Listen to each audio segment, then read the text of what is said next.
ಮಗು ನೋಡಿದ ತಕ್ಷಣ ಎಲ್ರಿಗೂ ಹ್ಯಾಪಿ ಆಗಬೇಕು. ಓಕೆ, ನನ್ನ ಮಗು ಹುಟ್ಟಿದೆ, ಯಾವುದೇ ಪೇರೆಂಟ್ಸ್ಗಾಗಲಿ. ಬಟ್ ನನ್ನ ಪೇರೆಂಟ್ಸ್ಗೆ ಆಗ ಶಾಕ್ ಆಗಿರುತ್ತೆ. ಸೊ ಕಾಲೇಜ್ಗೆ ಅಡ್ಮಿಷನ್ ಕೇಳಕ್ಕೆ ಹೋದಾಗ ಪ್ರಿನ್ಸಿಪಲ್ ಹೇಳಿದ್ರು, ನೀನು ಇಲ್ಲಿ ಓದೋಕ್ಕಾಗಲ್ಲಮ್ಮ ಅಂತ. ಏನಕ್ಕೆ ಅಂತ. ಸೊ ಇಲ್ಲಿ ದೊಡ್ಡ ದೊಡ್ಡ ಅವ್ರ ಮಕ್ಕಳೆಲ್ಲ ಬರ್ತಾರೆ, ಶ್ರೀಮಂತರ ಮಕ್ಕಳು. ಸೊ ನಿನಗೆ ಅಡ್ಜಸ್ಟ್ ಆಗೋಕ್ಕಾಗಲ್ಲ, ಇಲ್ಲಿ ನೀನು ಓದೋಕ್ಕಾಗಲ್ಲ, ಇಲ್ಲಿ ನಾನೇ ಹೇಳ್ತೀನಿ ಗೌರ್ಮೆಂಟ್ ಕಾಲೇಜ್ಗೆ ಅಡ್ಮಿಷನ್ ಮಾಡ್ಕೊಂಬಿಡು ಅಂತ. ನಿಮ್ಗೆ ಅನ್ಸುತ್ತಾ ಅಂದರೆ ಔಟ್ಲುಕ್ಕಿಂದ ಯಾವಾಗಲೂ ಜಡ್ಜ್ ಮಾಡಿಬಿಡ್ತೀವಿ ಜನರನ್ನ? ಇಲ್ಲ, ನಮ್ಮ ರೂಮಲ್ಲೂ ಜಾಗ ಇಲ್ಲ, ನಮ್ಮ ರೂಮಲ್ಲೂ ಜಾಗ ಇಲ್ಲ. ಯಾವ ರೂಮಲ್ಲಿ ಕೇಳಿದ್ರು ಹುಡುಗಿರೋ ಬಿಟ್ಕೊಳಕ್ ರೆಡಿ ಇಲ್ಲ. ನನ್ನ ತುಂಬಾ ಚಿಕ್ಕ ರೂಮು, ಬಟ್ ಅವ್ರು ಅಡ್ಜಸ್ಟ್ ಮಾಡ್ಕೋಬೋದಿತ್ತು. ಒಂದು ಬೆಡ್, ಅವ್ರ ಬಕೆಟು, ಸ್ಲಿಪ್ಪರ್ಸು ಇಟ್ಟಿರೋಂಥ ಜಾಗದ ಪಕ್ಕ ನಾನು ಬೆಡ್ ಹಾಕೊಂಡು ಮಲ್ಕೋಬೇಕು. ಈಗೋ ಅಥವಾ ಸೆಲ್ಫ್ ರೆಸ್ಪೆಕ್ಟ್ ಅಥವಾ ನಮ್ಮ ಬದುಕು ಇದೆಲ್ಲದನ್ನ ಮಿಕ್ಸ್ ಮಾಡಿಕೊಂಡು ಏನೂ ಆಗ್ದೇ ಅವರ ಬದುಕನ್ನು ಕಟ್ಕೊಳ್ತಾ ಇರೋರು ಸುಮಾರು ಜನ ಇದ್ದಾರೆ. ಸೊ ಅದನ್ನೆಲ್ಲ ಬ್ರೇಕ್ ಮಾಡಿ how did you come up ಅಂತ? ನಾನು ಈಗ ಅಮ್ಮನ ಕೇಳ್ತೀನಿ, ನಾನು ಹೇಗಿದ್ದೆ, ನೀನು ಹೇಗೆ ನೋಡ್ಕೋತಿದ್ದೆ, ಅದನ್ನು ಕೇಳೋ ಧೈರ್ಯ ಕೂಡ ನನಗಿಲ್ಲ. Because she is very strong ಅಮ್ಮ. ಈ ಥರ ವಿಷಯಗಳಲ್ಲಿ ಅಪ್ಪ ಅಮ್ಮನ ಸಪೋರ್ಟ್ ತುಂಬಾನೇ ಮುಖ್ಯ ಅನ್ಸುತ್ತಲ್ವಾ?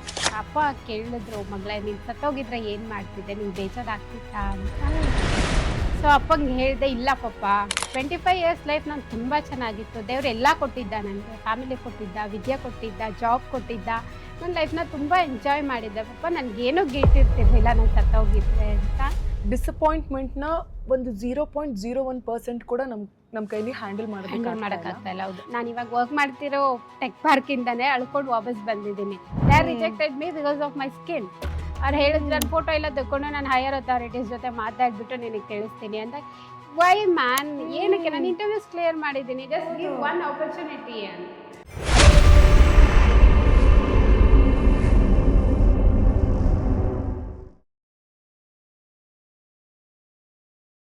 ಸೌಂದರ್ಯ ಅನ್ನೋದು ನಾವು ನೋಡ್ತಿರೋ ವ್ಯಕ್ತಿ ಮೇಲೆ ಇರೋದಿಲ್ಲ, ಬದಲಾಗಿ ನಮ್ಮ ಮನಸ್ಸು, ನಮ್ಮ ಭಾವನೆ, ನಮ್ಮ ಸ್ಪಿರಿಚುವಲ್ ಆಲೋಚನೆಗಳ ಮೇಲೆ ಒಳಗೊಂಡಿರುತ್ತೆ ಅಂತ ನಾನು ಭಾವಿಸ್ತೀನಿ. ಎಸ್, ಅಮೃತ್ ನೋನಿ ಆರ್ಥೋಪ್ಲಸ್ ರವರು ಹೆಮ್ಮೆಯಿಂದ ಅರ್ಪಿಸ್ತಿರುವಂತಹ ಇರೋದೊಂದು ಲೈಫ್ ಕಾರ್ಯಕ್ರಮಕ್ಕೆ ನಿಮ್ಮೆಲ್ರಿಗೂ ಸ್ವಾಗತ. ನಾನು ನಿಮ್ಮ ಪ್ರೀತಿಯ ಅದಿತಿ ಪ್ರಭುದೇವ. ಇವತ್ತು ನಮ್ಮೊಟ್ಟಿಗೆ ಅವ್ರು ಆ್ಯಕ್ಚುಲಿ ಒಂದು ವಾಯ್ಸ್ ನೋಟ್ ಕಳಿಸಿದ್ರು ನನಗೆ. ಅದನ್ನ ಕೇಳ್ತಾನೆ ನಂಗೆ ಅಯ್ಯೋ ಅವ್ರನ್ನ ಪರ್ಸ್ನಲ್ ಮೀಟ್ ಮಾಡಬೇಕು, ಅವ್ರನ್ನ ಮಾತಾಡಿಸ್ಬೇಕು ಅನ್ನೋಷ್ಟು ಇಷ್ಟ ಅಂತ ಅನ್ನಿಸ್ತು. ಅವರ ಪ್ರೆಸೆಂಟ್ ಮಾಡಿದಂತಹ ಪದಗಳಾಗಿರ್ಬೋದು, ಅವ್ರನ್ನ ಅವರು ಎಷ್ಟು ಸರಳವಾಗಿ ಪ್ರೆಸೆಂಟ್ ಮಾಡ್ಕೊಂಡಿದ್ದು. ಸೊ ಎಸ್, ಹಾಯ್ ನೇತ್ರ ಅವರೇ. ನಮಸ್ತೆ ಮೇಡಮ್. ನಮಸ್ತೆ, ಹೇಗಿದ್ದೀರಾ? ನಾನು ತುಂಬ ಚೆನ್ನಾಗಿದ್ದೀನಿ, ನೀವು ಹೇಗಿದ್ದೀರಾ? ನಾನು ಆರಾಮಿದೆ. ಸೊ ಎಸ್, ನೇತ್ರ ಅವ್ರು ಆ್ಯಕ್ಚುಲಿ ಆಗ್ಲಿಂದ ನರ್ವಸ್ ಆಗಿದ್ದೀನಿ ಬಟ್ ಸಿಕ್ಕಾಪಟ್ಟೆ ಚೆನ್ನಾಗಿ ಮಾತಾಡ್ತಾರೆ. ಆ್ಯಂಡ್ ಅವ್ರನ್ನ ಫಸ್ಟ್ ನಾನು ನೋಡಿದ್ದು ಅವ್ರ ಇನ್ಸ್ಟಾಗ್ರಾಮ್ ಪೇಜಲ್ಲಿ. ಮತ್ತಲ್ಲಿ ಪೇಜ್ ಹೆಸರು ಹೇಳ್ಬಿಡಿ. ನನ್ನ ಇನ್ಸ್ಟಾಗ್ರಾಮ್ ಪೇಜ್ ನೇಮ್ ಬಂದ್ಬಿಟ್ಟು Nethra layers in life. Yes. So ಆ ಪೇಜಿಂದಾನೇ ನಂಗೊಂಥರ ಅಂದರೆ ನನಗೂ ಡೈಲಿ ಲೈಫ್ ವ್ಲಾಗ್ಸ್ ಅಥವಾ ಡೈಲಿ ಲೈಫ್ ಏನೇ ಅದೊಂಥರ ತುಂಬ ಕನೆಕ್ಟೆಡ್ ಅಂತ ಅನ್ಸುತ್ತೆ. ಅಂದರೆ ಎಲ್ಲರ ಬದುಕಲ್ಲೂ ವೆರಿ ನಾರ್ಮಲ್. ನಾನು ಎದ್ದೇಳ್ತೀನಿ, ನನ್ನ ಮಗಳಿಗೆ ವಾಶ್ರೂಮ್ ಕರ್ಕೊಂಡು ಹೋಗ್ತೀನಿ, ನಾನು ಫ್ರೆಶ್ ಅಪ್ ಆಗ್ತೀನಿ, ಮಾಮೂಲಿ ದೇವ್ರಿಗೆ ದೀಪ ಹಚ್ತೀವಿ, ನೆಕ್ಸ್ಟ್ ಏನು ತಿಂಡಿ ಮಾಡೋದು ಅಂತ ಯೋಚನೆ ಮಾಡೋದು, ಎಲ್ಲರ ಲೈಫು ಅದೇ ಇರುತ್ತೆ. ಬಟ್ ಅದನ್ನೇ ವಾಪಸ್ ನೋಡೋದಕ್ಕೆ ಸಿಕ್ಕಾಪಟ್ಟೆ ಖುಷಿ ಅನ್ಸುತ್ತೆ ಅಲ್ವಾ? ಸೊ ಅಂದ್ರೆ ಈಗ ನಾನು ಪೇಜ್ ಏನಕ್ಕೆ ಸ್ಟಾರ್ಟ್ ಮಾಡಿದೆ ಅಂದ್ರೆ, ನನಗೆ ಒಂದು ಡ್ರೀಮ್ ಇತ್ತು. ನಾನು ಪೀಪಲ್ನ ಇನ್ಸ್ಪೈರ್ ಮಾಡಬೇಕು ಅಥವಾ ಮೋಟಿವೇಶನಲ್ ಸ್ಪೀಕರ್ ಆಗಬೇಕು, ಈ ಥರ ಒಂದು ಥಾಟ್ ಅಥವಾ ಒಂದು ಡ್ರೀಮ್ ಅಂದ್ಕೊಳ್ಳಿ. ಬಟ್ ನನಗೆ ನಮ್ಮ ಅಪ್ಪಂಗೆ ನಾನು ಹೇಳಿದಾಗ, ಇದು ನಾನು ಏನಾದರೂ ಮಾಡಬೇಕು, ಈ ಥರ ಸೋಷಿಯಲ್ ವರ್ಕರ್ ಆಗಬೇಕು ಆ ಥರ. ಬಟ್ ಅಪ್ಪ ಹೇಳಿದ ಫಸ್ಟ್ ಮಾತಂದರೆ, ನೀನು ಸಮಾಜಕ್ಕೆ ಏನಾದರೂ ಕೊಡೋದಕ್ಕೂ ಮುಂಚೆ you have to be strong physically, financially and emotionally. So ನೀನು ಯಾವಾಗ ಸ್ಟ್ರಾಂಗ್ ಇರ್ತೀಯ ಆಗ ತಾನೇ ನೀನು ಬೇರೆಯವ್ರನ್ನ ಎತ್ತೋಕ್ಕಾಗೋದು. ನೀನೇ ಸ್ಟ್ರಾಂಗ್ ಇಲ್ಲ ಅಂದರೆ ನೀನು ಹೇಗೆ ಸರ್ವೈವ್ ಆಗೋದು? So you have to educate yourself. ನೀನು ಮೊದಲು ಎಜುಕೇಷನ್ ಮಾಡಬೇಕು ಅಂತ. ನಾನು ಹುಟ್ಟಿದ್ದು ಒಂದು ಚಿಕ್ಕ ಹಳ್ಳೀಲಿ. ನಮ್ಮದು ಒಂದು ಲೋಯರ್ ಮಿಡಲ್ ಕ್ಲಾಸ್ ರೈತರ ಕುಟುಂಬ ನಮ್ಮದು.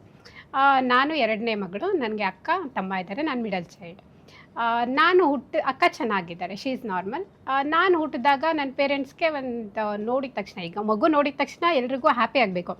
ಓಕೆ, ನನ್ನ ಮಗು ಹುಟ್ಟಿದೆ, ಯಾವುದೇ ಪೇರೆಂಟ್ಸ್ಗಾಗಲಿ. ಬಟ್ ನನ್ನ ಪೇರೆಂಟ್ಸ್ಗೆ ಆಗ ಶಾಕ್ ಆಗಿರುತ್ತೆ. ಯಾಕಂದರೆ ನಾನು ಹುಟ್ಟಿದಾಗ ಅಷ್ಟು ವಿಕಾರವಾಗಿದ್ದೆ ಅಂತ ಅಂದ್ಕೊಳ್ಳಿ. ನೀವು ಸರ್ಚ್ ಮಾಡಿ ಇಕ್ತಿಯೋಸಿಸ್ ಅಂತ, so you get the images. So ichthyosis ನಿಮಗೆ ಹುಟ್ಟಿನಿಂದ ಬಂದಿರೋ ಹುಟ್ಟಿನಿಂದ ಬರುತ್ತೆ. ಅದು rare skin disorder, it's come by birth ಬರುತ್ತೆ.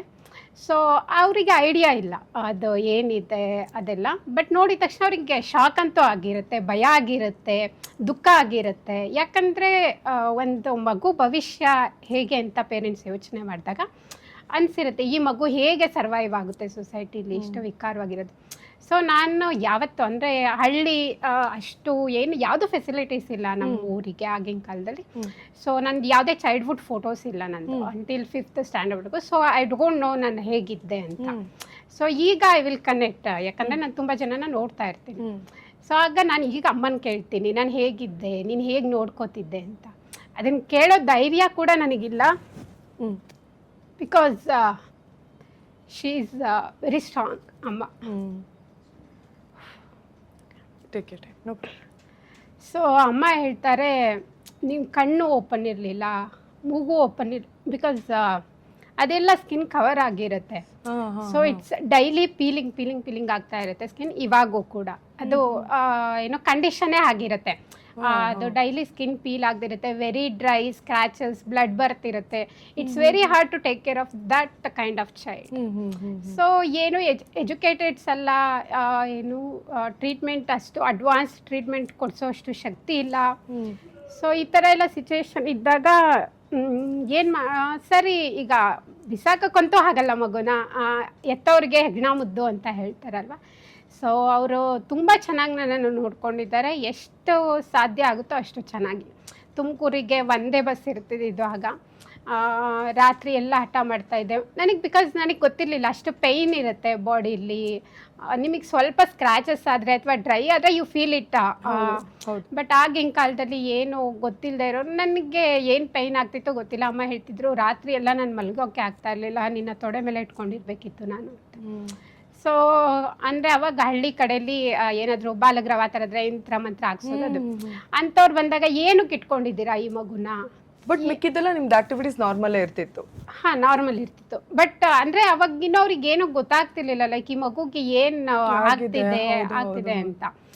ಸೊ ಅಂಥ ಸಿಚುವೇಶನಲ್ಲೂ ಓಕೆ ಇಲ್ಲ ಸಾಕೋಣ ಅಂತ ಅಲ್ಲೇ ಇದ್ದ ಲೋಕಲ್ ಡಾಕ್ಟರ್ಸಿಗೆ ತೋರಿಸಿ ಅದು ಇದು ಏನು ಕ್ರೀಮ್ ಎಲ್ಲ ಹಚ್ಚಿ. ಸೊ ನನಗೆ ಬುದ್ಧಿ ಬಂದಾಗ ಓಕೆ, ಐ ವಾಸ್ ಓಕೆ, ನಾನು ನಡೀತಿದ್ದೆ, ಊಟ ಮಾಡ್ತಿದ್ದೆ, I will take care of my self. ಅಷ್ಟು ಸ್ಟ್ರಾಂಗ್ ಆಗಿ ನನ್ನ ಬೆಳೆಸ್ಬಿಟ್ಟಿದ್ರು ಅಮ್ಮ. ಸೊ ನನಗೆ ಅವೇರ್ ಇಲ್ಲ ಈಗ ನನ್ನ ಸ್ಕಿನ್ ಹೀಗಿದೆ, ಯಾಕಂದರೆ ಅದೊಂದು ಚಿಕ್ಕ ಹಳ್ಳಿ.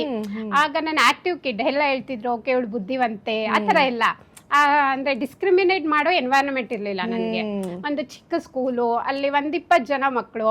ಈಗ ನಾನು ಚೆನ್ನಾಗಿ ಓದ್ತಿದ್ರಿಂದ ಎಲ್ಲ ನನಗೆ ಕನೆಕ್ಟ್ ಆಗ್ತಾ ಇದ್ರು ಮಕ್ಕಳು.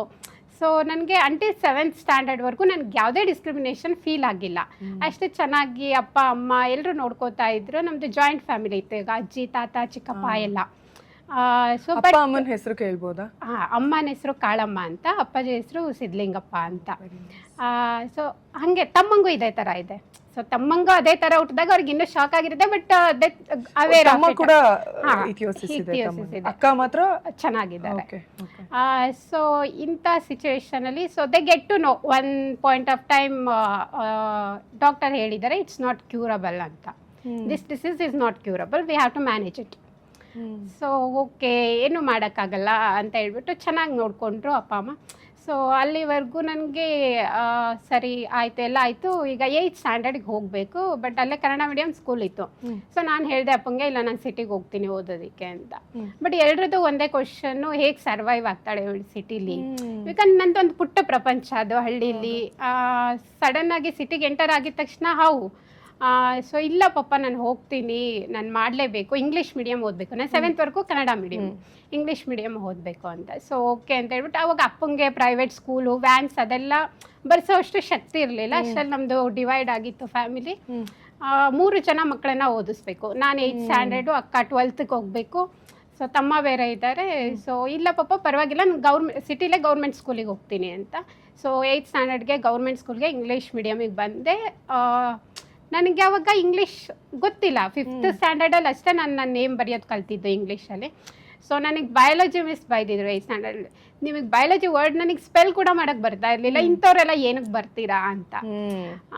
ಓಕೆ ಇರಲಿ ಅಂತ ಹೇಳ್ಬಿಟ್ಟು ನಾನು ಪರವಾಗಿಲ್ಲ, ಅಂದರೆ ಒಂದು ಎನ್ವೈರನ್ಮೆಂಟಿಗೆ ಹೋಗಿದ ತಕ್ಷಣ ಅಡ್ಜಸ್ಟ್ ಆಗೋದು ತುಂಬ ಕಷ್ಟ ಆಗುತ್ತೆ. ಸೊ ಬೇಗ ಫ್ರೆಂಡ್ಸ್ ಆಗಲ್ಲ. ಬಿಕಾಸ್ ನೀವು ನನ್ನ ಹಳೆ ಫೋಟೋಸ್ ನೋಡಿರ್ಬೋದು, ನಂದು ಲಾಸ್ಟ್ March 29 ನನ್ನ ಬರ್ಡೇಗೆ ನನ್ನ ಲೈಫ್ ಜರ್ನಿ ಹಾಕಿದ್ದೆ. ನನ್ನ ಸ್ಕಿನ್ ಈಗ ನಾನು ಹೇಗಿದ್ದೀನಿ ಕಂಪ್ಲೀಟ್ಲಿ ಡಿಫ್ರೆಂಟ್ ನಾನು ಅಂಟಿಲ್ 2021ವರೆಗೂ.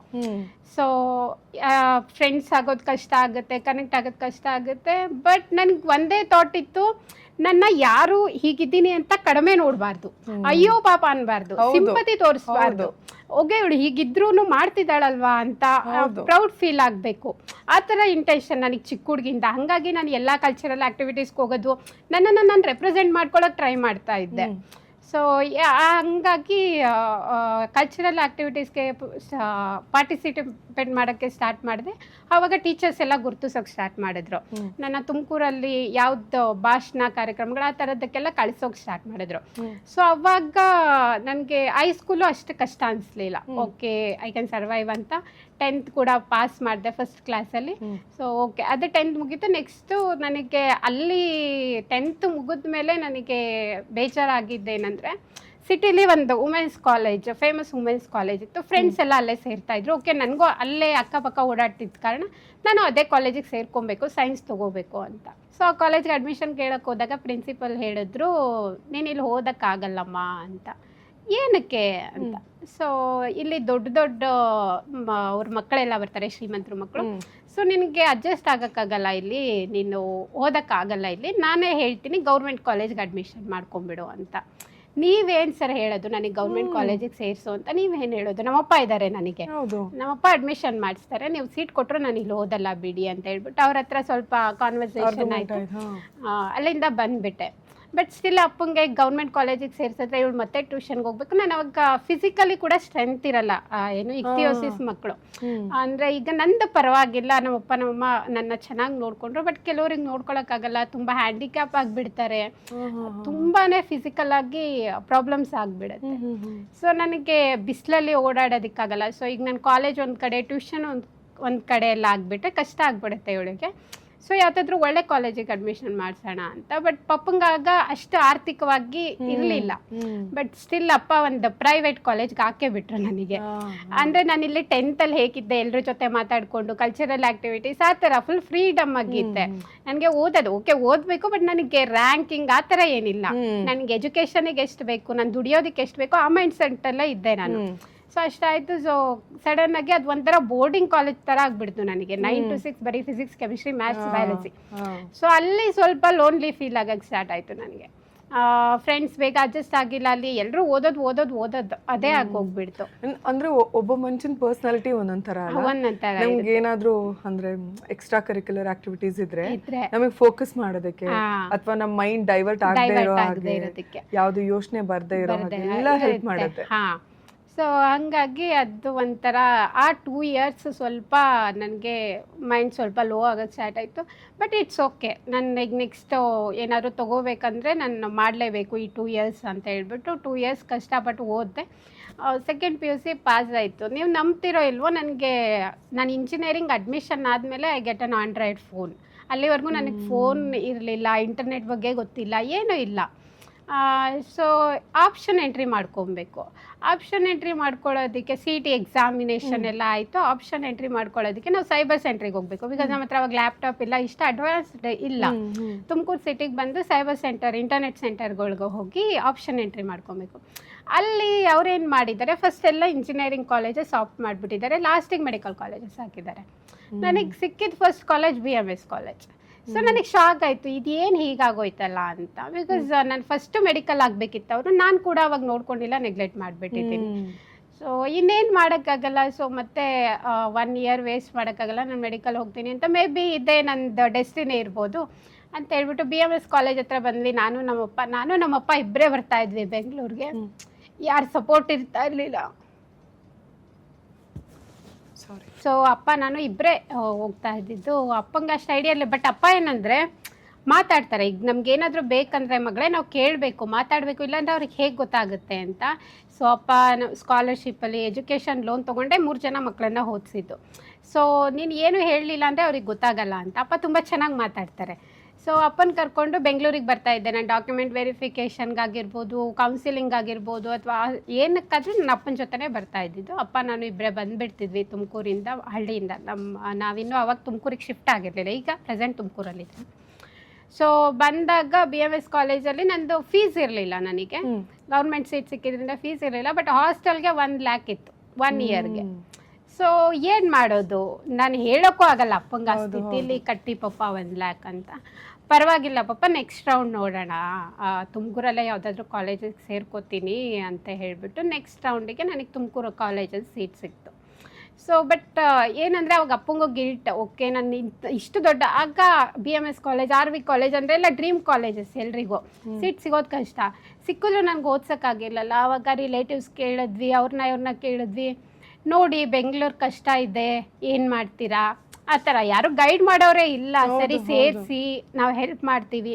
ಬಟ್ ನಾನು ಗೌರ್ಮೆಂಟ್ ಹಾಸ್ಟೆಲ್ಸ್ಗೆ ತುಂಬ ಹುಡುಕಾಡಿದೆ ಬೆಂಗಳೂರಲ್ಲಿ. ಒಬ್ಬರು ಹೇಳಿದ್ರು ಗೌರ್ಮೆಂಟ್ ಹಾಸ್ಟೆಲ್ಸ್ ನೋಡು ಅಂತ. ಬಟ್ ಅದು ತುಂಬ ದೂರ, ಕಾಲೇಜ್ಗೆ ಅಲ್ಲಿಗೆ ಇಲ್ಲಿಗೆ ನನಗೆ ಅಷ್ಟು ಏನು ಓಡಾಡೋದು, ನನ್ನ ಮಗ ಈಗ ಕಷ್ಟಪಡೋದು ಯಾವ ತಂದೆ ತಾಯಿಗೆ ತಾನೇ ಇಷ್ಟ ಇರುತ್ತೆ.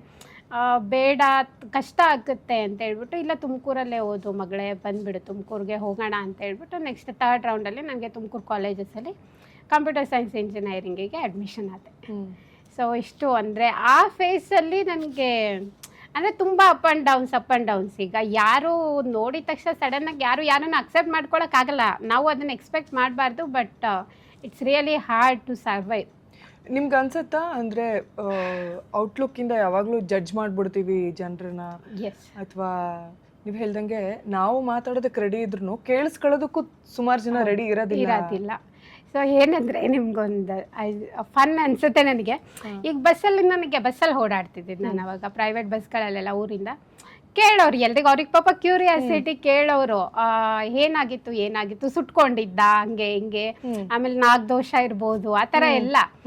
ನನಗೆ ಎಷ್ಟು ಅಂತ ಆನ್ಸರ್ ಮಾಡಲಿ, ಕೆಲವೊಂದ್ಸರಿ ನನಗೆ ಪೇಷನ್ಸ್ ಇರ್ತಿತ್ತು, ನಾನು ಎಕ್ಸ್ಪ್ಲೈನ್ ಮಾಡ್ತಿದ್ದೆ. ಕೆಲವೊಂದ್ಸರಿ ನನಗೆ patience I just can't speak. ಅವ್ರಿಗೆ ಹೇಗೆ ಹತ್ಕೊಳ್ಳೋರು, ಅವ್ರಾಗ ಅಯ್ಯೋ ಪಾಪ ಇವಳಿಗೆ ಮಾತು ಬರ್ತಿಲ್ಲ, ಕಿವಿನೂ ಕೇಳಿಸ್ತಿಲ್ವೇನೋ ಅಂತ ಮಾತಾಡ್ಕೊಳ್ತಿರೋರು. ನನಗೆ ನಗ್ಬೇಕಾ, ಏನು ಯೋಚನೆ ಮಾಡಬೇಕು ಅಂತ ಗೊತ್ತಾಗ್ತಿರ್ಲಿಲ್ಲ. ಬಟ್ ಓಕೆ, ಕೆಲವೊಂದ್ಸರಿ ನಾವು ಮಾತಾಡದೇ ಇದ್ರೇನೆ ಒಳ್ಳೇದು, ಅವ್ರು ಏನಾದರೂ ತಿಳ್ಕೊಳ್ಳಿ ಅಂತ ಹೇಳ್ಬಿಟ್ಟು ಐ ಜಸ್ಟ್. ಆಮೇಲೆ ಸುಮಾರು ಜನ ನಾವು ಎದುರುಗಡೆ ಇರೋರ್ ಮೂಡ್ ಬಗ್ಗೆ ಯೋಚನೆ ಮಾಡಲ್ಲ, ನಮ್ಮ ಬಗ್ಗೆ ಅಷ್ಟೇ ಮಾಡ್ತಾ ಇರ್ತೀವಿ. ಸುಮಾರು ಸಲ ಹಂಗೆ ಆಗತ್ತೆ. ಸೊ ಹಿಂಗೆ ಇಂಜಿನಿಯರಿಂಗ್ ಜಾಯಿನ್ ಆದ್ರೆ. ಇಂಜಿನಿಯರಿಂಗ್ ಡೇಸ್ ಹೆಂಗಿತ್ತು ನಿಮ್ದು? ಅದು 4 years. ಅದು ಕಂಪ್ಯೂಟರ್ ಸೈನ್ಸ್. ಆಮೇಲೆ ಅದು ಒಂದು ಕ್ವಶನ್ ಅಪ್ಪಂಗೆ, ಏನಕ್ಕೆ ಕಂಪ್ಯೂಟರ್ ಸೈನ್ಸ್ ಪಾಪ? ಈಗ ಕಂಪ್ಯೂಟರ್ ಸೈನ್ಸ್ ಅಂದರೆ ನೀನು IT ಗೆ ಹೋಗ್ಬೇಕು ಅನ್ನೋ ಫೀಲ್ ಅವಾಗ ಆ ಕಡೆ ಸಿಟಿಗಳ ಎಲ್ಲ. ನಿಮ್ಮ ಮಗಳಿಗೆ ಸಿಗುತ್ತಾ IT ಕೆಲಸ? ಬಿಕಾಸ್ IT ಫಿಸಿಕಲ್ ಅಪಿಯರೆನ್ಸ್ ತುಂಬ ಇಂಪಾರ್ಟೆಂಟ್ ಆಗುತ್ತೆ, ಮಾಡೋಕ್ಕಾಗುತ್ತಾ ಅವಳಿಗೆ? ಬೇಡ, ಯಾವುದಾದ್ರೂ ಒಂದು ಡಿಗ್ರಿ ಮಾಡಿಸ್ಬಿಡಿ, ಗೌರ್ಮೆಂಟ್ ಜಾಬ್ ಏನಾದರೂ ಸಿಗುತ್ತೆ ಅಂತ. ಅಪ್ಪ ಒಂದು ದಿವಸ ಕ್ಯಾಂಪಸಲ್ಲಿ ಕೂರಿಸ್ಕೊಂಡು ಕೇಳಿದ್ರು, ಆಗುತ್ತಾ ಮಗಳೇ ನಿನ್ಗೆ ಇಂಜಿನಿಯರಿಂಗ್ ಮಾಡೋಕ್ಕೆ? ಬಿಕಾಸ್ ಅಷ್ಟು ನಾನೇನು ರ್ಯಾಂಕ್ ಸ್ಟೂಡೆಂಟ್ ಆ ಥರ ಏನಲ್ಲ. ಅಟ್ಲೀಸ್ಟ್ ನಿಮ್ಮ ತಂದೆ ಕರ್ಸಿ ಕೂತ್ಕೊಂಡು ಮಾಡಕ್ಕಾಗುತ್ತಾ ಅಂತ ಈಸ್ ಆಲ್ವೇಸ್ ಸಪೋರ್ಟ್ ಮೀ ಅಪ್ಪ. ಸೊ ಕೇಳಿದ್ರು, ಆಗುತ್ತಾ BSc ಸೇರ್ಕೊಂಬಿಡು ಮಗಳೇ, ಬೇಡ ಇಂಜಿನಿಯರಿಂಗ್ ನಿನಗೆ ಅಂತ. ಇಲ್ಲ ಪಪ್ಪ, ನಾನು ಮಾಡ್ತೀನಿ, ನೀನೇನು ಹೆದ್ರುಕೊಂಬೇಡ, ನಾನು 4 yearsಲ್ಲಿ ನಾನು ಇಂಜಿನಿಯರಿಂಗ್ ಕಂಪ್ಲೀಟ್ ಮಾಡ್ತೀನಿ, ಯು ಡೋಂಟ್ ವರಿ ಅಂತ. ಸೊ ಸ್ಟಾರ್ಟಿಂಗು ಕಷ್ಟ ಆಯಿತು. ಬಟ್ ನನಗೇನು ಗೊತ್ತಾ, ಬೇಗ ಫ್ರೆಂಡ್ಸ್ ಆಗಿಬಿಡ್ತಾರೆ, ನಾನು ಮಾಡ್ಕೊಂಡ್ಬಿಡ್ತೀನಿ ಫ್ರೆಂಡ್ಸ್ನ. ಅಟ್ಲೀಸ್ಟ್ ನನಗೆ ಎಲ್ಲರೂ ಓಕೆ, ನನಗೇನಂದರೆ ಸಿಂಪತಿ ತೋರಿಸಿ ಮಾತಾಡಿಸ್ಬೇಡಿ ಪ್ಲೀಸ್. ಈಗ ಎಲ್ಲರೂ ಈಗ ಇವತ್ತು ಬಂದುಬಿಡ್ತಾರೆ, ಹಾಯ್ ನೇತ್ರ ಹೇಗಿದ್ಯಾ, ನೀನು ನೋಡಿದ್ರೆ ಖುಷಿ ಆಗುತ್ತೆ ಅಂತೆಲ್ಲ ಹೇಳಿಬಿಟ್ಟು ನೆಕ್ಸ್ಟ್ ಡೇ ಹೊರಟೋಗ್ಬಿಡ್ತಾರೆ ಅಲ್ವಾ? ನನಗೆ ಆ ಥರ ಇಷ್ಟ ಆಗಲ್ಲ. ಯಾರಿಗೆ ಆಗಲಿ, ಅವ್ರು ಏನೇ ಯಾವುದೇ ಡಿಸಬಿಲಿಟಿ ಪರ್ಸನ್ ಆಗಲಿ ಅಥವಾ ಯಾರೋ ಕೇಳು, ಆ ಥರ ಸಿಂಪತಿ ತೋರಿಸ್ಬೇಡಿ, ಅವರಿಗೆ ಧೈರ್ಯ ತುಂಬಿ ಅಥವಾ ಅವ್ರು ಮಾಡ್ತಿರೋ ಕೆಲಸಕ್ಕೆ ಪ್ರೋತ್ಸಾಹ ನೀಡಿ. ಆಕ್ಚುಲಿ ನಮ್ಮಲ್ಲಿ ಅದೇ ತುಂಬಾ ಜನಕ್ಕೆ ಗೊತ್ತಾ ನೋಡಿ, ನಾವು ಯಾರಾದ್ರೂ ಬೀದಿಲೇನೋ ಭಿಕ್ಷೆ ಬೇಡ್ತಿದಾರೋ ಅಥವಾ ಇನ್ನೊಂದೇನೋ ಮಾಡಿದ್ರೆ ಅಯ್ಯೋ ಪಾಪ ಅಂತ ನಾವು ಕೈಗೆ ದುಡ್ಡಿಟ್ರೆ ವಾವ್ ಗ್ರೇಟ್ ಅನ್ಸ್ಕೋತೀವಿ. ಅದೇ ನಾವು ಊಟ ಕೊಟ್ರೆ ಅಥವಾ ಅವ್ರಿಗೇನಾದ್ರು, ಅದೇ ಒಂದು ಗಾದೆನೇ ಇದೆ ಅಲ್ಲ, ನೀವು ಒಬ್ರಿಗೆ ಮೀನ್ ಹಿಡಿದು ಕೊಡ್ಬೇಡಿ, ಮೀನ್ ಹಿಡಿಯೋದನ್ನ ಕಲ್ಸಿ. ಸೊ ಅವಾಗ ಅವರೇ ದಿನ ಊಟ ಮಾಡೋಷ್ಟು ಅವ್ರಿಗೆ ಕೆಪಾಸಿಟಿ ಇರುತ್ತೆ. ಸುಮಾರು ಜನ ನಮ್ ಸೊಸೈಟಿನೇ ಹಂಗಾಗೋಗ್ಬಿಟ್ಟು, ರಾದರ್ ದನ್ ಶೋಯಿಂಗ್ ಸಿಂಪತಿ, ನಾವು ಅವ್ರಿಗೆ ಬದುಕೋದಕ್ಕೆ ಏನಾದ್ರೂ ದಾರಿಗಳನ್ನ ತೋರಿಸ್ಕೊಟ್ರೆ ಅಟ್ಲೀಸ್ಟ್ ಅವ್ರ ಲೈಫ್ ಲಾಂಗ್ ಯಾರ ಮೇಲೆ ಸಪೋರ್ಟೇ ಅಂದ್ರೆ ಡಿಪೆಂಡೆಂಟೇ ಆಗಿರೋದಿಲ್ಲ. ಸೊ ಹಂಗಾಗಿ ನಾನು ಹುಡ್ಕೋತಿದ್ದೆ ಫ್ರೆಂಡ್ಸ್ನ, ನನಗೆ ಕನೆಕ್ಟ್ ಆಗೋರನ್ನ. ಒಂದಿಬ್ಬರು ಫ್ರೆಂಡ್ಸ್ ಸಿಗೋರು ನನಗೆ, ಬಟ್ ಯಾರ್ದು ಅಷ್ಟು ಕನೆಕ್ಟಿವಿಟಿ ಇರ್ತಾ ಇರಲಿಲ್ಲ ನನಗೆ ಲಾಂಗ್ ಟೈಮ್. ಓಕೆ, ಆ ಫೇಸಿಗೆ ಓಕೆ, ಸ್ಕೂಲಲ್ಲಿ ಫ್ರೆಂಡ್ಸ್ ಆದರು, ಓಕೆ, ಅದು ಅಲ್ಲಿಗೆ ಸ್ಟಾಪ್ ಆಯಿತು. ಕಾಲೇಜಲ್ಲಿ ಅದರ ಇಂಜಿನಿಯರಿಂಗಲ್ಲೂ ಫ್ರೆಂಡ್ಸ್ ಸಿಕ್ಕಿದ್ರು. 4 ವರ್ಷ ಇಂಜಿನಿಯರಿಂಗ್ ತುಂಬ ಎಂಜಾಯ್ ಮಾಡಿದೆ ನಾನು. ಅಂದರೆ ಇಂಜಿನಿಯರಿಂಗೇ ಆಗಿರುತ್ತೆ ಅಲ್ವಾ. ಸೊ ಇಟ್ಸ್ ಒಂಥರ ಪ್ರೌಡ್ ಫೀಲ್. ಹಳ್ಳೀಲಿ ನಾನು ಫಸ್ಟ್ ಟೈಮ್ ಇಂಜಿನಿಯರಿಂಗ್, ನಾನೇ first time computer science engineering ಮಾಡಿದ್ದು. ಸೊ ಅಪ್ಪಂಗೂ ಫೀಲ್ ಪ್ರೌಡ್. ಸೊ ಬಟ್ ಕಷ್ಟ ಅನಿಸ್ತಾ ಇತ್ತು ನನಗೆ. ಇಂಜಿನಿಯರಿಂಗ್ ಈಸಿನೇ ಅಲ್ಲ ಅಲ್ವಾ, ಸಿಲೆಬಸ್ ಎಲ್ಲ. ಬಟ್ ಆದರೂ ಅಪ್ಪ ಅಮ್ಮಂಗೋಸ್ಕರ ಮಾಡಿದೆ ನಾನು ಇಂಜಿನಿಯರಿಂಗ್. ಸೊ ಅವರು ಗ್ರ್ಯಾಜುಯೇಷನ್ ಡೇ ದಿನ ಬಂದಿದ್ದರು ಅಪ್ಪ ಅಮ್ಮ. ದೇ ಆರ್ ತುಂಬ ಹ್ಯಾಪಿ ಆಗಿದ್ರು ಅವರು. ಅಂದ್ಕೊಂಡಿರಲಿಲ್ಲ ಯಾರೂ ಮಗಳು ಇಂಜಿನಿಯರಿಂಗ್ ಮಾಡ್ತಾಳೆ. ಯಾಕಂದರೆ ಒಂದು ಹಳ್ಳೀಲಿ ಅಥವಾ ನೀವು ಗೊತ್ತಿರುತ್ತೆ ನಿಮಗೆ, ಇಂಥ ಮಕ್ಕಳನ್ನ ಕಟ್ಕೊಂಡು ಇವನು ಹೇಗೆ ಬದುಕ್ತಾನೆ ಅನ್ನೋ ಒಂದು ಇರುತ್ತೆ ಅಲ್ವಾ. ಹೇಗೆ ಸಾಕ್ತಾನೆ, ಹೇಗೆ ಮಾಡ್ತಾನೆ ಅಂತ. ಸೊ ನನ್ಗೆ ಒಂದೇ ಇಂಟೆನ್ಷನ್, ನಾನು ಇಂಥ ಮಕ್ಕಳು ನನಗೆ ಹುಟ್ಟಿದ್ರು ಅಂತ ಅವ್ರಿಗೆ ಫೀಲ್ ಆಗಬಾರ್ದು. ನಾನು ಆ ಥರ ಇರಬೇಕು, ಆ ಥರ ಇನ್ಸೆಕ್ಯೂರಿಟೀಸ್ ನಮ್ಮಪ್ಪ ನಮ್ಮಮ್ಮಂಗೆ ಬರಬಾರ್ದು ಅನ್ನೋ ಫೀಲ್ ನನಗೆ ಯಾವಾಗಲೂ. ಸೊ ಇಂಜಿನಿಯರಿಂಗ್ ಕಂಪ್ಲೀಟ್ ಮಾಡಿದೆ 4 years. ತುಂಬ ಚೆನ್ನಾಗಿತ್ತು. ಫ್ರೆಂಡ್ಸ್ ಸಿಕ್ಕಿದ್ರು, ಟೀಚರ್ಸ್, ಮೇನ್ಲಿ ಟೀಚರ್ಸ್. ನಾನು ಓದಿದ್ದು ಶ್ರೀದೇವಿ ಕಾಲೇಜ್ ಆಫ್ ಇಂಜಿನಿಯರಿಂಗ್ ತುಮಕೂರಲ್ಲಿ. ಒಳ್ಳೆ ಮ್ಯಾನೇಜ್ಮೆಂಟ್ ಇತ್ತು, ಯಾರೂ ಡಿಸ್ಕ್ರಿಮಿನೇಟ್ ಮಾಡಲಿಲ್ಲ ಅಲ್ಲಿ ಲೆಕ್ಚರರ್ಸ್ ಎಲ್ಲ.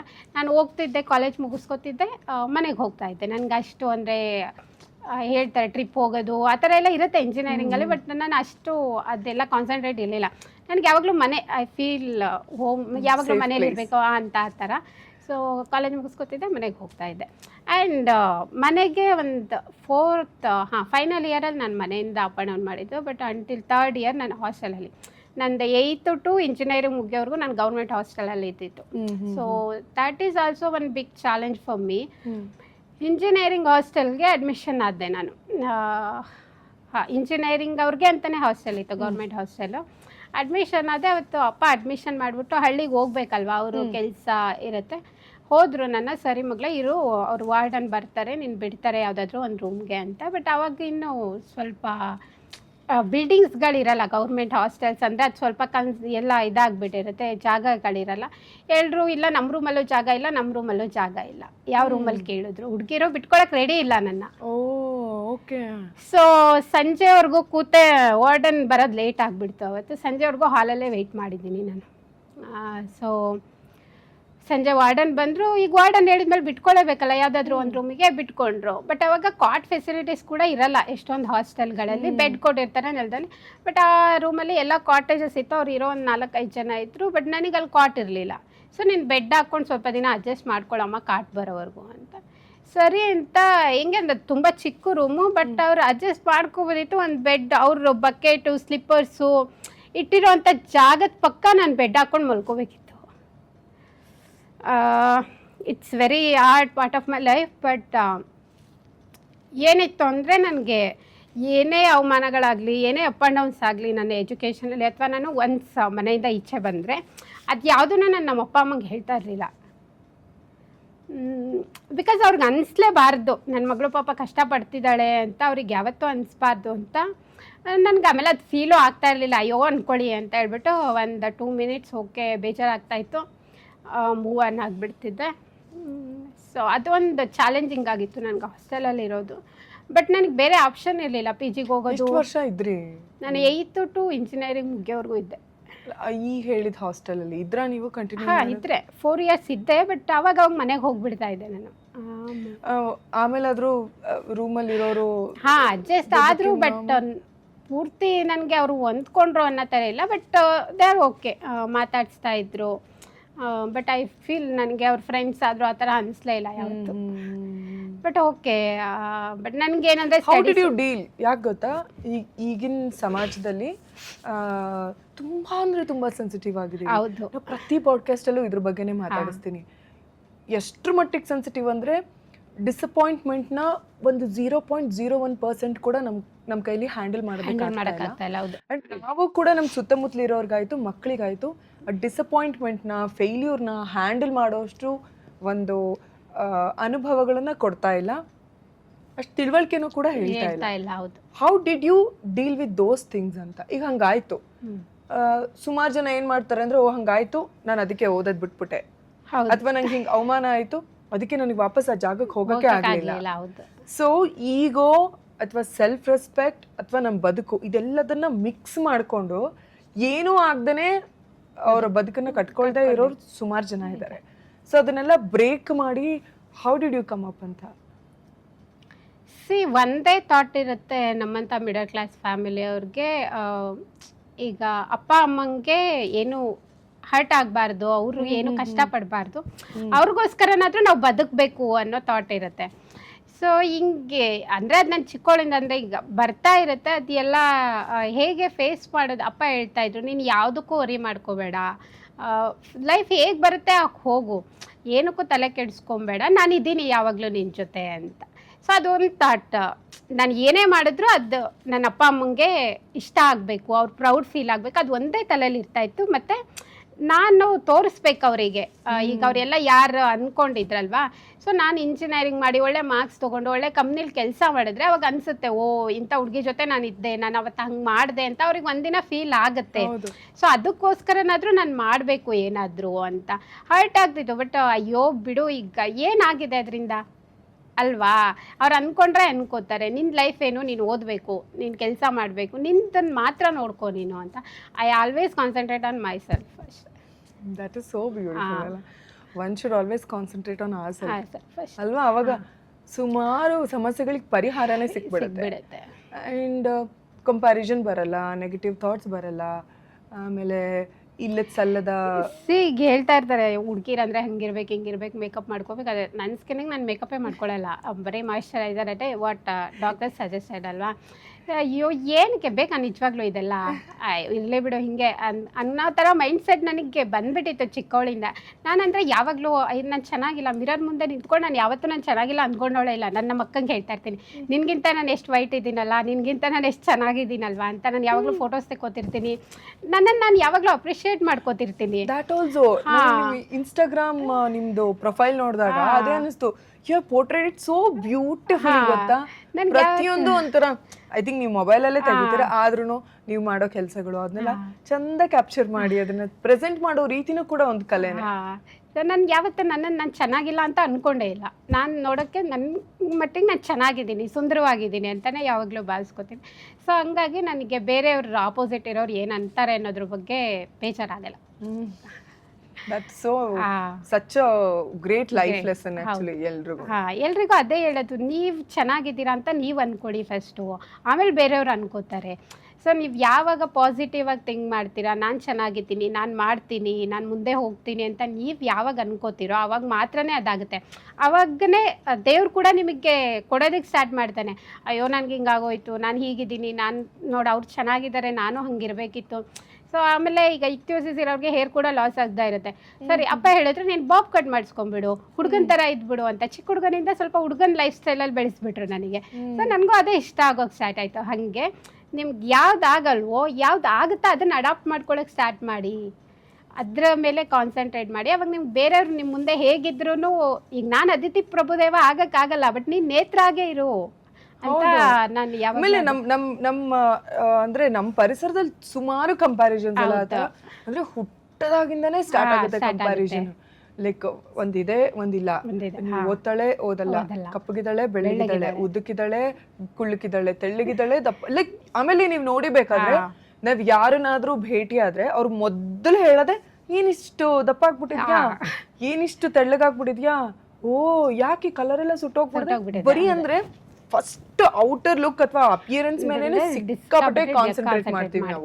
ಅದು ಬ್ರೇಕ್ ಆಗ್ಬೇಕು. ನೀ ಹೆಲ್ದಿ ಆಗಿದ್ಯಾ, ನೀನ್ ಮಾನಸಿಕವಾಗಿ ಚೆನ್ನಾಗಿದ್ಯಾ, ನೀನೇನು ಲೈಫಲ್ಲಿ ನೀನ್ ಏನೋ ಅನ್ಕೊಂಡಿದ್ಯಲ್ಲ ಸಾಧನೆ ಮಾಡ್ಬೇಕು, ಆ ಕೆಲಸ ಮಾಡ್ಬೇಕು ಅಂತ, ಅದಾಗ್ತಿದೆನಾ ಅಂತದನ್ನ ಯಾರು ಇದುವರೆಗೂ ನನಗಂತೂ ಯಾರು ಹೇಳಿಲ್ಲ. ಈಗ ಫಸ್ಟ್ ಕೇಳೋದೆ ದೇರ್ ಇಸ್ ಅ ಡಿಫ್ರೆನ್ಸ್ ಆಯ್ತಾ, ಹೆಲ್ದಿ ಆಗಿರೋದಕ್ಕೂ ಅಥವಾ ನಾವು ಆಂಬಿಷಿಯಸ್ ಆಗಿರೋದಕ್ಕೂ ಬರೀ ಬ್ಯೂಟಿ ಮೇಲೆ ಕಾನ್ಸಂಟ್ರೇಟ್ ಮಾಡಿ. There is a lot of difference. And ಯಾರ್ದು ಸರಿ ಯಾರು ತಪ್ಪು ಅಂತಾನೆ ಹೇಳೋದಕ್ಕಾಗಲ್ಲ. ಅವ್ರವ್ರ ಬದುಕಲ್ಲಿ ಅವ್ರವ್ರು ಹೋಗ್ತಾ ಇರ್ತಾರೆ. ಬಟ್ ಅದರಿಂದ ಸುಮಾರು ಒಂದೊಂದ್ಸಲಿ ಇರಿಟೇಟ್ ಕೂಡ ಆಗುತ್ತೆ. ಚಿಕ್ಕ ಮಕ್ಳು ಬಿಡಲ್ಲ, ಅವ್ರಿಗೂ ತೆಲುಗಾಗ್ಬಿಡಿದ್ಯಾ, ದಪ್ಪಗಾಗ್ಬಿಡಿದ್ಯಾ, ಹಂಗಿದೆ ಹಿಂಗಿದೆ, ತಿನ್ನುತ್ತೆ ತಿನ್ನಲ್ಲ, ಎಲ್ಲದೂ ಅದು ಸುಮಾರು ಅದೇ ವಿಷಯದ ಬಗ್ಗೆ ನಾನು ಅದೇ ಹೇಳೋದು. ಅಂದ್ರೆ ಬೇರೆಯವ್ರಿಗೆ ಯಾರಾದ್ರೂ ಸಿಕ್ಕಿದ್ರೆ ಬಾಡಿ ಶೇಮಿಂಗ್ ಮಾಡಬೇಡಿ, ಅಥವಾ ಇಂಟೆನ್ಷನ್ ನಿಮ್ಗೆ ಯಾರಿಗೂ ಒಳ್ಳೇದು ಬಯಸೋಕ್ಕಾಗಿಲ್ಲ ಅಥವಾ ಒಳ್ಳೇದು ಮಾಡಿಲ್ಲ ಅಂದರೂ ಪರವಾಗಿಲ್ಲ, ಕೆಟ್ಟದ್ದು ಬಯಸಬೇಡಿ. ಅಥವಾ ಬಾಡಿ ಶೇಮಿಂಗ್, ನೀನು ದಪ್ಪಗಿದೆಯಾ ಹಂಗಿದೆಯಾ, ಸುಮ್ಮನೆ ಏನಕ್ಕೆ ಕಮೆಂಟ್ ಮಾಡ್ತೀರಾ, ಹೌದು. ಏನು ರೈಟ್ಸ್ ಇದೆ ನಿಮಗೆ ಅವ್ರ ಬಗ್ಗೆ, ನಿಮ್ಗೆ ಇಷ್ಟ ಆಗಲಿಲ್ವಾ ಬಿಟ್ಬಿಡಿ ಅಂತ. ಹೌದು. ಸೊ ನಿಮ್ಮ ಬಗ್ಗೆ ನೀವು ಕಾನ್ಸಂಟ್ರೇಟ್ ಮಾಡಿ, ಬೇರೆಯವ್ರ ಬಗ್ಗೆ ತಲೆಗೆಡ್ಸ್ಕೊಳಕ್ಕೆ ಹೋಗಬೇಡಿ ಅಂತ. ಸೊ ಇನ್ನು ಅಂದರೆ ಜಸ್ಟು ಜನಕ್ಕೆ ಗೊತ್ತಾಗಲಿ ಅಂತ ನೀವು ಹೇಳ್ದಂಗೆ ಇಥಿಯೋಸಿಸ್ ಅನ್ನೋದು ತುಂಬ ಈಸಿ ಏನಲ್ಲ. ನೀವು ಹೇಳ್ದಂಗೆ ಎವ್ರಿ ಇಯರು ಅಥವಾ ಸ್ವಲ್ಪ ಫ್ಯೂ ಇಯರ್ಸ್ ಆದಮೇಲೆ ಸ್ಕಿನ್ ಚೇಂಜ್ ಆಗ್ತಿರುತ್ತೆ. ನೀವು ಹೇಳ್ದಂಗೆ ಹೇರ್ ಸಿಕ್ಕಾಪಟ್ಟೆ ಕಾಂಪ್ಲಿಕೇಶನ್ಸ್ ಆಗುತ್ತೆ. ಆ ಡ್ರೈನೆಸ್ ಆಗಲಿ ಅದೆಲ್ಲ ಸುಮಾರು ಇರುತ್ತೆ. ಅದನ್ನೆಲ್ಲ ಹೆಂಗೆ ಡೀಲ್ ಮಾಡ್ತೀರಾ ನೀವು ಅಂತ? ಅಂದರೆ ಅದು ಹ್ಯಾಬಿಟ್ ಆಗಿ ಹೋಗಿದೆ ಅಥವಾ ರೂಢಿಯಾಗಿ ಹೋಗಿದೆ ಅಂತ ಒಂದು ವರ್ಗ ಅನ್ಕೋಬೋದು, ಬಟ್ ವಾಟ್ ಎವರ್ ಅದು ಈಸಿ ಅಲ್ಲ. ಈಗ ನಮ್ಗೇನೆ ಹೆಣ್ಮಕ್ಳಿಗೆ ಮಂತ್ಲಿ ನಾವು ಮೆನ್ಸ್ಟ್ರಲ್ ಸೈಕಲ್ ಗೋತ್ರು ಆಗ್ತೀವಿ ಅಂದ್ರೂ ಕೂಡ it's not the same. Every month we will deal with complications ಅಥವಾ ಒಂದೊಂದು ರೀತಿ ಒಂದೊಂದು ಪೇಯ್ನು ಎಲ್ಲಾನು ಅನುಭವಿಸ್ತೀವಿ. ಇದು ಕೂಡ ಅದೇ ತರ. ಹೇಗೆ ಡೀಲ್ ಮಾಡ್ತೀರಿ ಅಂತ? ಅಂದ್ರೆ ಈಗ ನಾನು ಹುಟ್ಟಿದಾಗ ಅಂದ್ರೆ ಈಗ ನನಗೆ ಬುದ್ಧಿ ಬಂದಾಗ್ಲೂ ಅಷ್ಟು ಗೊತ್ತಿರ್ಲಿಲ್ಲ ನನಗೆ ನಂತರ ಬೇರೆಯವ್ರು ಇದ್ದಾರೆ, ಇದು ಕಾಮನ್ ಡಿಸೀಸ್ ಇದೆ ಅಂತ ಹೇಳ್ಬಿಟ್ಟು. ಸೊ ಕೆಲವರು ಹೇಳೋರು, ಅಯ್ಯೋ ಇಂಥ ಊರಲ್ಲಿ ನಿಮ್ಮ ಮಗು ಥರನೇ ಹುಟ್ಟಿದೆ ಅಂತ. ನಮ್ಮ ಪಪ್ಪ ಮೊಮ್ಮಗ ಬಂದು ಹೇಳಿದಾಗ ಅಯ್ಯೋ ನಾನು ಅವಾಗ ದೇವ್ರಲ್ಲಿ ಕೇಳಿದೆ, ಯಾಕಪ್ಪ ಅಂದರೆ ತುಂಬ ಚಾಲೆಂಜಸ್ ಇರುತ್ತೆ. ಆ ಪೇರೆಂಟ್ಸ್ಗೆ ಆ ಮಗನ ಸಾಕೋಕ್ಕಾಗುತ್ತೋ ಇಲ್ವೋ, ಆ ಮಗುಗೆ ಪ್ರೀತಿ ಸಿಗುತ್ತೋ ಇಲ್ವೋ ಅಂತ ಹೇಳ್ಬಿಟ್ಟು. ಬಟ್ ತುಂಬ ಅಂದರೆ ಈಗ ನಾನು ಇನ್ಸ್ಟಾಗ್ರಾಮ್ ಸ್ಟಾರ್ಟ್ ಮಾಡಿದ್ಮೇಲೆ ನನಗೆ ತುಂಬ ಜನ ಮೆಸೇಜ್ ಮಾಡಿದ್ದಾರೆ ಪಾಪ. ಬಟ್ ಇನ್ನೂ ನನಗೆ ಅದಿನ್ನೂ ಬಂದಿಲ್ಲ. ಅವ್ರನ್ನ ಹೇಗೆ ಸಮಾಧಾನ ಮಾಡಬೇಕು ನನಗೆ ಗೊತ್ತಾಗಲ್ಲ. ಬಟ್ ನನಗೆ ಎಷ್ಟಾಗುತ್ತೆ ಅಷ್ಟು ಮೋಟಿವೇಟ್ ಮಾಡೋಕ್ಕೆ ಟ್ರೈ ಮಾಡ್ತೀನಿ. ಆಲ್ಮೋಸ್ಟ್ ಒಂದು 10 to 15 ಮೆಂಬರ್ಸ್ ಆಲ್ರೆಡಿ ಕನೆಕ್ಟ್ ಆಗಿದ್ದಾರೆ ನನ್ನ ಜೊತೆ. ನನ್ನ ಮಗಳಿಗೆ ಈ ಥರ ಇದೆ, ನನ್ನ ಅಕ್ಕಂಗೆ ಈ ಥರ ಇದೆ, ಅಥವಾ ನನಗೆ ಈ ಥರ ಇದೆ, ನಿಮಗೆ ನೋಡಿ ಖುಷಿ ಆಯಿತು ಅಂತ ಹೇಳಿದಾಗ ಓಕೆ, ನಾನು ಅಷ್ಟು ದಿನ ಪಟ್ಟಿದ್ದ ಸ್ಟ್ರಗಲ್ಸ್ ಇವತ್ತು ಏನೋ ಒಂದು ನನ್ನಿಂದ ಒಬ್ಬರು ಇನ್ಸ್ಪೈರ್ ಆಗ್ತಾರೆ, ಒಬ್ಬರು ಅವ್ರ ಲೈಫ್ನ ಚೇಂಜ್ ಮಾಡ್ಕೋತಾರೆ ಅಂದರೆ ಅದಕ್ಕಿಂತ ದೊಡ್ಡದು ಏನಿದೆ ಹೇಳಿ. ಸೊ ಇಷ್ಟೆಲ್ಲ ಡಿಸ್ಟ್ರಾಕ್ಷನ್ಸ್ ಮಧ್ಯೆ ತುಂಬ ಇರುತ್ತೆ ಮ್ಯಾಮ್. ಹೇಗೆ ಅಂದರೆ ತುಂಬ ಕಷ್ಟಪಡ್ತಿದ್ದಾರೆ ಮಕ್ಕಳು. ಅದು ರೂರಲ್ ಸೈಡಲ್ಲಿ ಅವ್ರಿಗೆ ಅವೇರ್ನೆಸ್ ಇಲ್ಲ. ಇದು ನಾಗದೋಷ ದೇವ್ರದ್ದು ಅದು ಇದು ಅಂದ್ಕೊಂಡ್ಬಿಟ್ಟು ಆ ಮಕ್ಕಳನ್ನ ಹೇಗೆ ನೋಡ್ಕೋಬೇಕು ಅನ್ನೋದು ಗೊತ್ತಾಗ್ತಿಲ್ಲ. ಸೊ ನನ್ನ ನೆಕ್ಸ್ಟ್ ಅದೇ ಮಾಡ್ಬೇಕು ಅನ್ಕೊಂಡಿದ್ದೀನಿ, ಬಟ್ ಗೊತ್ತಿಲ್ಲ ಹೇಗಾಗುತ್ತೆ. ಎವ್ರಿ ಡೇ ಎವ್ರಿ ಸೆಕೆಂಡ್ ಅದು ಫೀಲ್ ಆಗ್ದೇನೆ ಇರುತ್ತೆ. ಬಟ್ ಅಂದರೆ ಅನ್ಕಂಫರ್ಟಬಲ್ ಫೀಲ್ ಆಗುತ್ತೆ. ಈಗ ಯಾರಿಗೆ ಆಗಲಿ ನೋಡಿದ ತಕ್ಷಣ ಅಥವಾ ನಮಗೆ ಸಮ್ಟೈಮ್ಸ್ ಅನ್ಕಂಫರ್ಟಬಲ್ ಆಗುತ್ತೆ. ಬಟ್ ಏನು ಮಾಡೋಕ್ಕಲ್ಲ, ನಾವು ಅದ್ರ ಜೊತೆ ಬದುಕಬೇಕು. ಸೊ ಅದನ್ನು ನಾನು ಅಕ್ಸೆಪ್ಟ್ ಮಾಡ್ಕೊಬೇಕು. ನಿನಗೆ ಬಂದಿದೆ, ಅದು ಗಾಡ್ ಗಿಫ್ಟ್. ಈಗ ಎಲ್ರಿಗೂ ಎಲ್ಲದನ್ನು ಕೊಡಲ್ಲ ದೇವ್ರು, ನಿನಗೆ ಇದನ್ನು ಕೊಟ್ಟಿದ್ದಾನೆ. ಸೊ ನೀನು ಇದನ್ನೇ ರೆಪ್ರೆಸೆಂಟ್ ಮಾಡು. ಏನಕ್ಕೆ ಅದನ್ನು ಏನು ಶಾಪ ಅಂತ ಏನಕ್ಕೆ ಅನ್ಕೋತೀಯಾ ಅಂತ ಹೇಳ್ಬಿಟ್ಟು ತುಂಬಾ ಕಷ್ಟ ಆಗುತ್ತೆ. ಎವ್ರಿ ಡೇ ಚಾಲೆಂಜಿಂಗ್ ಆಗಿರುತ್ತೆ ಇಕ್ಥಿಯೋಸಿಸ್ ಪೀಪಲ್ಗೆ. ಬಿಕಾಸ್ ಅದು ಇದ್ದಂಗೆ ಇರಲ್ಲ ಕಂಡೀಷನ್. ಅದು ಈ ಸಮ್ಮರಲ್ಲಂತೂ ಪಾಪ ತುಂಬ ಕಷ್ಟಪಡ್ತಾರೆ. ಓಕೆ ಇವಾಗ ನಾನು ಪರವಾಗಿಲ್ಲ, ಬಟ್ ನಾನು ಎಷ್ಟೊಂದು ಜನಕ್ಕೆ ಅವ್ರ ಪಿಕ್ಚರ್ಸ್ ಕಳಿಸಿದಾಗ ಮಕ್ಳುಗಳದು ಅಥವಾ ಅವ್ರ ಫೋಟೋಸ್ ಕಳಿಸಿದಾಗ ನಾನು ಇವ್ರಿಗೆ ಏನು ಮಾಡಲಿ, ಹೇಗೆ ಹೇಳಿ, ಹೇಗೆ ಬದುಕ್ರಿ ಅಂತ. It's not easy. ಹೇಳ್ದಷ್ಟು ಈಸಿ ಇರಲ್ಲ ಈಗ ಬದುಕೋದು. ಅದಕ್ಕೆ ಟ್ರೀಟ್ಮೆಂಟ್ ಆದಷ್ಟು ಬೇಗ ಸಿಗಲಿ ಅಂತ ಪ್ರೇ ಮಾಡ್ತಿದ್ದೀನಿ ನಾನು. ಬಟ್ ಗೊತ್ತಿಲ್ಲ ಯಾವಾಗ ಸಿಗುತ್ತೆ ಅಂತ. ಇನ್ನು ಈ ಥರ ವಿಷಯಗಳಲ್ಲಿ ಅಪ್ಪ ಅಮ್ಮನ ಸಪೋರ್ಟ್ ತುಂಬಾ ಮುಖ್ಯ ಅನ್ಸತ್ತಲ್ವಾ? ಬೇರೆಯವರೆಲ್ಲ ಓಕೆ, ಯಾಕಂದರೆ ನಾವು ಬೇರೆಯವ್ರ ಹತ್ರ ಎಷ್ಟೇ ಹೊತ್ತಿದ್ರು ಯಾರು ಏನೇ ಹೇಳಿದ್ರು ಅಷ್ಟು ಮನಸ್ಸಿಗೆ ನಾಟೋದಿಲ್ಲ. ಆದರೆ ಅಪ್ಪ ಅಮ್ಮ ಅಂತ ಬಂದಾಗ they are like everything. So ನಿಮ್ಮ ವಿಷಯದಲ್ಲಿ ಅದು ಯು ಆರ್ ಸೋ ಬ್ಲೆಸ್ಡ್. ಹಾಂ, ಅಂದರೆ ಈಗ 2021ವರೆಗೂ ನನ್ನ skin condition full dry, scaly skin, black ಆ ಥರ ಆಯಿತು. ನೀವು ಫೋಟೋ ನೋಡಿದ್ದೀರಾ ಅನಿಸುತ್ತೆ. 2021 ನನಗೆ ಜಾಬ್ ಆಯಿತು. ಇಂಜಿನಿಯರಿಂಗ್ ಮುಗಿದ್ಮೇಲೆ ಜಾಬ್ ಜರ್ನಿ ಒಂಥರ ಚಾಲೆಂಜಿಂಗ್ ಆಯಿತು ಮ್ಯಾಮ್. ಜಾಬ್ ಸಿಗಲ್ಲ ಏನಕ್ಕೆ. ನಾನು ಇವಾಗ ವರ್ಕ್ ಮಾಡ್ತಿರೋ ಟೆಕ್ ಪಾರ್ಕಿಂದನೇ ಅಳ್ಕೊಂಡು ವಾಪಸ್ ಬಂದಿದ್ದೀನಿ. They are rejected me because of my skin. ಅವ್ರು ಹೇಳಿದ್ರು ನನ್ನ ಫೋಟೋ ಎಲ್ಲ ತಗೊಂಡು ನಾನು ಹೈಯರ್ ಅಥಾರಿಟೀಸ್ ಜೊತೆ ಮಾತಾಡ್ಬಿಟ್ಟು ನಿನಗೆ ತಿಳಿಸ್ತೀನಿ ಅಂತ. ವೈ ಮ್ಯಾನ್, ಏನಕ್ಕೆ? ನಾನು ಇಂಟರ್ವ್ಯೂಸ್ ಕ್ಲಿಯರ್ ಮಾಡಿದ್ದೀನಿ, ಜಸ್ಟ್ ಗಿವ್ ಒನ್ ಆಪರ್ಚುನಿಟಿ ಅಂತ. ಬಟ್ ಓಕೆ, ಇವತ್ತು ಅದೇ ಟೆಕ್ ಪಾರ್ಕಲ್ಲಿ ಟಾಪ್ MNCಲಿ ವರ್ಕ್ ಮಾಡ್ತಿದ್ದೀನಿ. ಸೊ ಖುಷಿ ಇದೆ ನನಗೆ. ಸೊ ಇಂಥೆಲ್ಲ ಚಾಲೆಂಜಸ್ ಬಂದಾಗ ಅಪ್ಪ ಅಮ್ಮನ ಸಪೋರ್ಟ್ ತುಂಬ. 2021ಅಲ್ಲಿ ನನ್ನ ಸ್ಕಿನ್ ಟ್ರಾನ್ಸ್ಫಾರ್ಮೇಷನ್ ಆಯಿತು. ಇದು ಒಂದು ಓದಿದ್ದೆ ನಾನು, ಅದು ಸರ್ಚ್ ಮಾಡಬೇಕಾದ್ರೆ ಇಕ್ಥಿಯೋಸಿಸ್ ಬಗ್ಗೆ. 25 ಇಯರ್ಸ್ ಆದಮೇಲೆ ಕೆಲವರಿಗೆ ಸ್ವಲ್ಪ ಕಮ್ಮಿ ಆಗುತ್ತೆ, ಕೆಲವರಿಗೆ ವರ್ಸ್ಟ್ ಆಗುತ್ತೆ, ಕೆಲವ್ರಿಗೆ ನಾರ್ಮಲ್ ಇರುತ್ತೆ ಅಂತ. ಸೊ ನನಗೆ ಏನಾಯಿತು ಅಂತಲೇ ನನಗೆ ಗೊತ್ತಾಗಲಿಲ್ಲ. ಆಗ್ತಾನೆ ಜಾಬ್ ಆಗಿತ್ತು, ಕರೋನಾ ಬಂದಿತ್ತು, ಮನೆಗೆ ಹೋಗಿದ್ದೆ ನಾನು. ಜಾಬ್ ಸಿಕ್ಕಿತ್ತು, HP ವರ್ಕ್ ಮಾಡ್ತಿದ್ದೆ ನಾನು ಅವಾಗ, ವರ್ಕ್ ಫ್ರಮ್ ಹೋಮ್ ಇತ್ತು. ಸ್ಕಿನ್ ಸಡನ್ಲಿ ಪೀಲ್ ಆಗೋಕ್ಕೆ ಸ್ಟಾರ್ಟ್ ಆಯಿತು. ಪೀಲ್ ಆಗೋದು ಇಟ್ಸ್ ನಾರ್ಮಲ್ ನಮ್ಮ ಕಂಡೀಷನಲ್ಲಿ. ಬಟ್ ಅದು ಹೇಗೆ ಪೀಲ್ ಆಯಿತು ಅಂದರೆ ಫಸ್ಟ್ ಲೇಯರ್ ಆಫ್ ಸ್ಕಿನ್ ಪೂರ್ತಿ ಪೀಲ್ ಆಗೋಕ್ಕೆ ಸ್ಟಾರ್ಟ್ ಆಯಿತು. ನನಗೆ ಎದ್ದು ಓಡಾಡೋಕ್ಕಾಗ್ತಾ ಇಲ್ಲ, ಬೆಡ್ ರಿಡನ್ ಆಗಿಬಿಟ್ಟೆ ನಾನು. ಒಂಥರ ಭಯ ಆಗೋಯ್ತು ಎಲ್ರಿಗೂ. ವೆಯ್ಟ್ ಲಾಸ್ ಆಗಿಬಿಟ್ಟೆ, ಅರೌಂಡ್ 20 kgs ಬಂದುಬಿಟ್ಟೆ. ಉಳ್ಕೊಳ್ಳೋದೇ ಇಲ್ಲ ಇವಳು ಅನ್ನೋ ಸ್ಟೇಜಿಗೆ ಬಂದುಬಿಟ್ರು. ಆ ಪರಿಸ್ಥಿತಿಲೂ ಅಪ್ಪನೇ ನನ್ನ ಜೊತೆ ನಿಂತಿದ್ದೆ, ಅಂದರೆ ನನ್ನ ಫ್ಯಾಮಿಲಿ. ಸೊ ಅಪ್ಪ ಸೆಂಟ್ ಜಾನಿಗೆ ಕರ್ಕೊಂಬಂದರು. 1 ವಾರ ನಾನು ಅಲ್ಲಿದ್ದೆ. ನಾನು 2022 ಬರ್ಡೇಲಿ ನಾನು ಹಾಸ್ಪಿಟಲಲ್ಲೇ ಇದ್ದೆ. ಹಬ್ಬದ ದಿನ, ಯುಗಾದಿ ಹಬ್ಬದ ದಿನ ಡಿಸ್ಚಾರ್ಜ್ ಮಾಡ್ಕೊಂಡು ಮನೆಗೆ ಹೋದ್ವಿ. ಅಪ್ಪ ನಾನು ಇಬ್ಬರೇ ಇದ್ವಿ ಮ್ಯಾಮ್ ಅವತ್ತು ಹಾಸ್ಪಿಟಲಲ್ಲಿ. ಬಿಕಾಸ್ ಅಮ್ಮ ಬರೋಕ್ಕಾಗಲ್ಲ, ಯಾಕಂದರೆ ಹಳ್ಳಿಲಿ ಇದ್ದಿದ್ದು ನಾವು ಇರಬೇಕಲ್ಲ, ನಮ್ದು ಹಸು ಇತ್ತು, ಅದರಿಂದನೇ ಜೀವನ ನಡೀತಿತ್ತು. ಸೊ ಅಮ್ಮ ಬರೋಕ್ಕಾಗಲ್ಲ, ಅಪ್ಪನೇ ಬರಬೇಕು. ಈಗ ಹುಡುಗಿ ಅಂದರೆ ನನಗೆ ಒಂದು ಏನು ಅದಿರುತ್ತೆ, ಇನ್ಸೆಕ್ಯೂರಿಟಿ ಇರುತ್ತೆ. ಈಗ ಅಪ್ಪ ಆದ್ರೂ ಬಟ್ ಫುಲ್ ಬಾಡಿಲಿ ಸ್ಕಿನ್ ಹೆಂಗೆ ಅಪ್ಪ ಸಿಸರ್ ತಗೊಂಡು ಕಟ್ ಮಾಡ್ತಾಯಿದ್ರು ನನ್ನ skin. Because it's very hard of my life. ಅದು 2021 to 2022 ಹೇರಿಂದ ಹಿಡಿದು ನೈಲ್ಸಿಂದ ಹಿಡಿದು ಎಲ್ಲಾನು ರಿಮೂವ್ ಆಗೋಯ್ತು, ರಿಫಾರ್ಮ್ ಆಯಿತು. ಹೌದು. ಸೊ ಆಗ ಎಲ್ಲರೂ ಹೇಳ್ತಾರೆ, ಇವಾಗ ನೀನು ಏನು ಸರ್ಜರಿ ಮಾಡಿಸ್ಕೊಂಡ, ಏನು ಅಯ್ಯೋ ನಾನು ಯಾವ ದೇವರಲ್ಲೂ ಕೇಳಿರಲಿಲ್ಲ ಯಾವತ್ತು ನಾನು ಬ್ಯೂಟಿಫುಲ್ ಆಗಬೇಕು, ನಾನು ಚೆನ್ನಾಗಾಗಬೇಕು ಅಂತ. ಬಟ್ ನಾನು ಅವತ್ತು ದುಡ್ಡು ಖರ್ಚು ಮಾಡಿದ್ದೀವಿ. ಬಟ್ ಅದಕ್ಕಿಂತ ಜಾಸ್ತಿ ನನ್ನ ಪ್ರಾಣನೇ ಒತ್ತೆ ಇಟ್ಟಿದ್ದೀನಿ ಈ ಫಾರ್ಮಿಗೆ ಬರೋದಕ್ಕೆ. ಸೊ ಅವತ್ತು ನನ್ನ ಜೊತೆ ಇದ್ದಿದ್ದು ನನ್ನ ಅಪ್ಪ ಮತ್ತು ನನ್ನ ಚಿಕ್ಕಮ್ಮ ಒಬ್ಬರು ಇದ್ದರು ಹಾಸ್ಪಿಟಲಲ್ಲಿ. 2 days ಈಗ ಅಪ್ಪ ಏನಾದರೂ ಮೆಡಿಸಿನ್ ತರಕ್ಕೆ ಹೋದರೆ ನನ್ನ ಜೊತೆ ಯಾರೂ ಇರ್ತಾ ಇರಲಿಲ್ಲ. ಯಾವೊಬ್ಬ ರಿಲೇಟಿವ್ಸ್ ಬಂದು ನೋಡಲಿಲ್ಲ ಅವತ್ತು ಹಾಸ್ಪಿಟಲ್ಗೆ, ಫ್ರೆಂಡ್ಸ್ ಬರಲಿಲ್ಲ, ಯಾರೂ ಬರಲಿಲ್ಲ ಮ್ಯಾಮ್. ಸೊ ಅವಾಗ ಅನಿಸ್ತಾ ಇತ್ತು, ನೀನು ಏನು ಸಾಧನೆ ಮಾಡಿದ್ಯಾ ನಿನ್ನ ನೋಡೋಕೆ ಬರೋದಕ್ಕೆ, ಏನಾದರೂ ಮಾಡು ಲೈಫಲ್ಲಿ, ಅದಕ್ಕೋಸ್ಕರನಾದರೂ ನಾನು ಮತ್ತೆ ಬದುಕಬೇಕು, ನಾನು ಸಾಯಬಾರ್ದು ದೇವ್ರೆ ಅಂತ. ಆಕ್ಚುಲಿ ಸಾರಿ ಟು ಇಂಟ್ರಪ್ಟ್, ಈ ವಿಷಯದ ಬಗ್ಗೆ ನಾನು ಸುಮಾರು ಸಲ ಯೋಚನೆ ಮಾಡ್ತಿದ್ದೆ ಹತ್ರ. ಜಸ್ಟ್ ನಾವು ಮಾತಾಡೋಣ ಇದ್ರ ಬಗ್ಗೆ.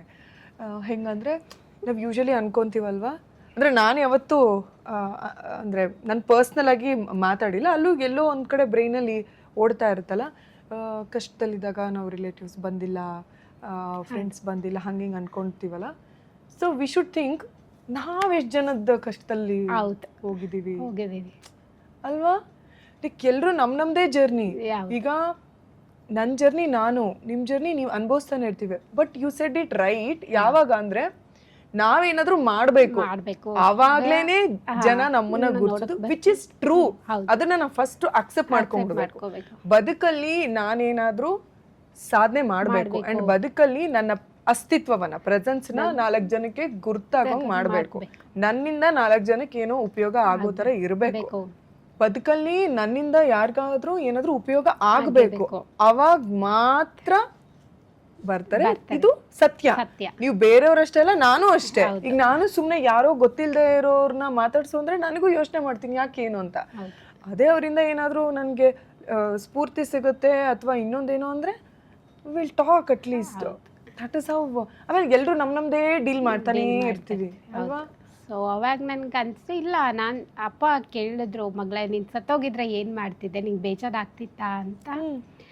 ಸೊ ಅಪ್ಪಂಗೆ ಹೇಳಿದೆ, ಇಲ್ಲ ಪಪ್ಪ 25 years ನಂದೇನಿತ್ತು, 25 years ನನಗೆ 25 years ಲೈಫ್ ನಾನು ತುಂಬ ಚೆನ್ನಾಗಿತ್ತು. ದೇವ್ರು ಎಲ್ಲ ಕೊಟ್ಟಿದ್ದ ನನಗೆ, ಫ್ಯಾಮಿಲಿ ಕೊಟ್ಟಿದ್ದ, ವಿದ್ಯೆ ಕೊಟ್ಟಿದ್ದ, ಜಾಬ್ ಕೊಟ್ಟಿದ್ದ. ನನ್ನ ಲೈಫ್ನ ತುಂಬ ಎಂಜಾಯ್ ಮಾಡಿದ್ದೆ ಪಪ್ಪ, ನನಗೇನೂ ಗಿಲ್ಟ್ ಇರ್ತಿರ್ಲಿಲ್ಲ ನಾನು ಸತ್ತೋಗಿದ್ರೆ ಅಂತ. ಸೊ ಅಲ್ಲಿಂದ ವಾಪಸ್ ಬಂದು ನಂದು ಲೈಫ್ ಮತ್ತೆ ಸ್ಟಾರ್ಟ್ ಆಯಿತು. ವರ್ಕ್ ಮಾಡೋಕ್ಕೆ ಸ್ಟಾರ್ಟ್ ಮಾಡಿದೆ. ಈಗ ಫ್ಯಾಮಿಲಿಗೆ ಬ್ಯಾಕ್ ಬೋನ್ ಆಗಿ ನಿಂತಿದ್ದೀನಿ. ಅಪ್ಪ ಅಮ್ಮನ ಚೆನ್ನಾಗಿ ನೋಡ್ಕೊತಿದ್ದೀನಿ. ಈಗ ಊರಲ್ಲಿ ಅಪ್ಪನ್ನೆಲ್ಲ ಗುರುತಿಸ್ತಾರೆ, ಓ ನಿನ್ನ ಮಕ್ಕಳು ಚೆನ್ನಾಗಿ ಓದಿರಿ, ಅಕ್ಕ ಗೌರ್ಮೆಂಟ್ ಜಾಬ್ ತೊಗೊಂಡ್ರು, ತಮ್ಮ ಇನ್ಫೋಸಿಸಲ್ಲಿ ವರ್ಕ್ ಮಾಡ್ತಿದ್ದಾನೆ, ಅವನು ಇಂಜಿನಿಯರಿಂಗ್ ಕಂಪ್ಲೀಟ್ ಮಾಡಿ.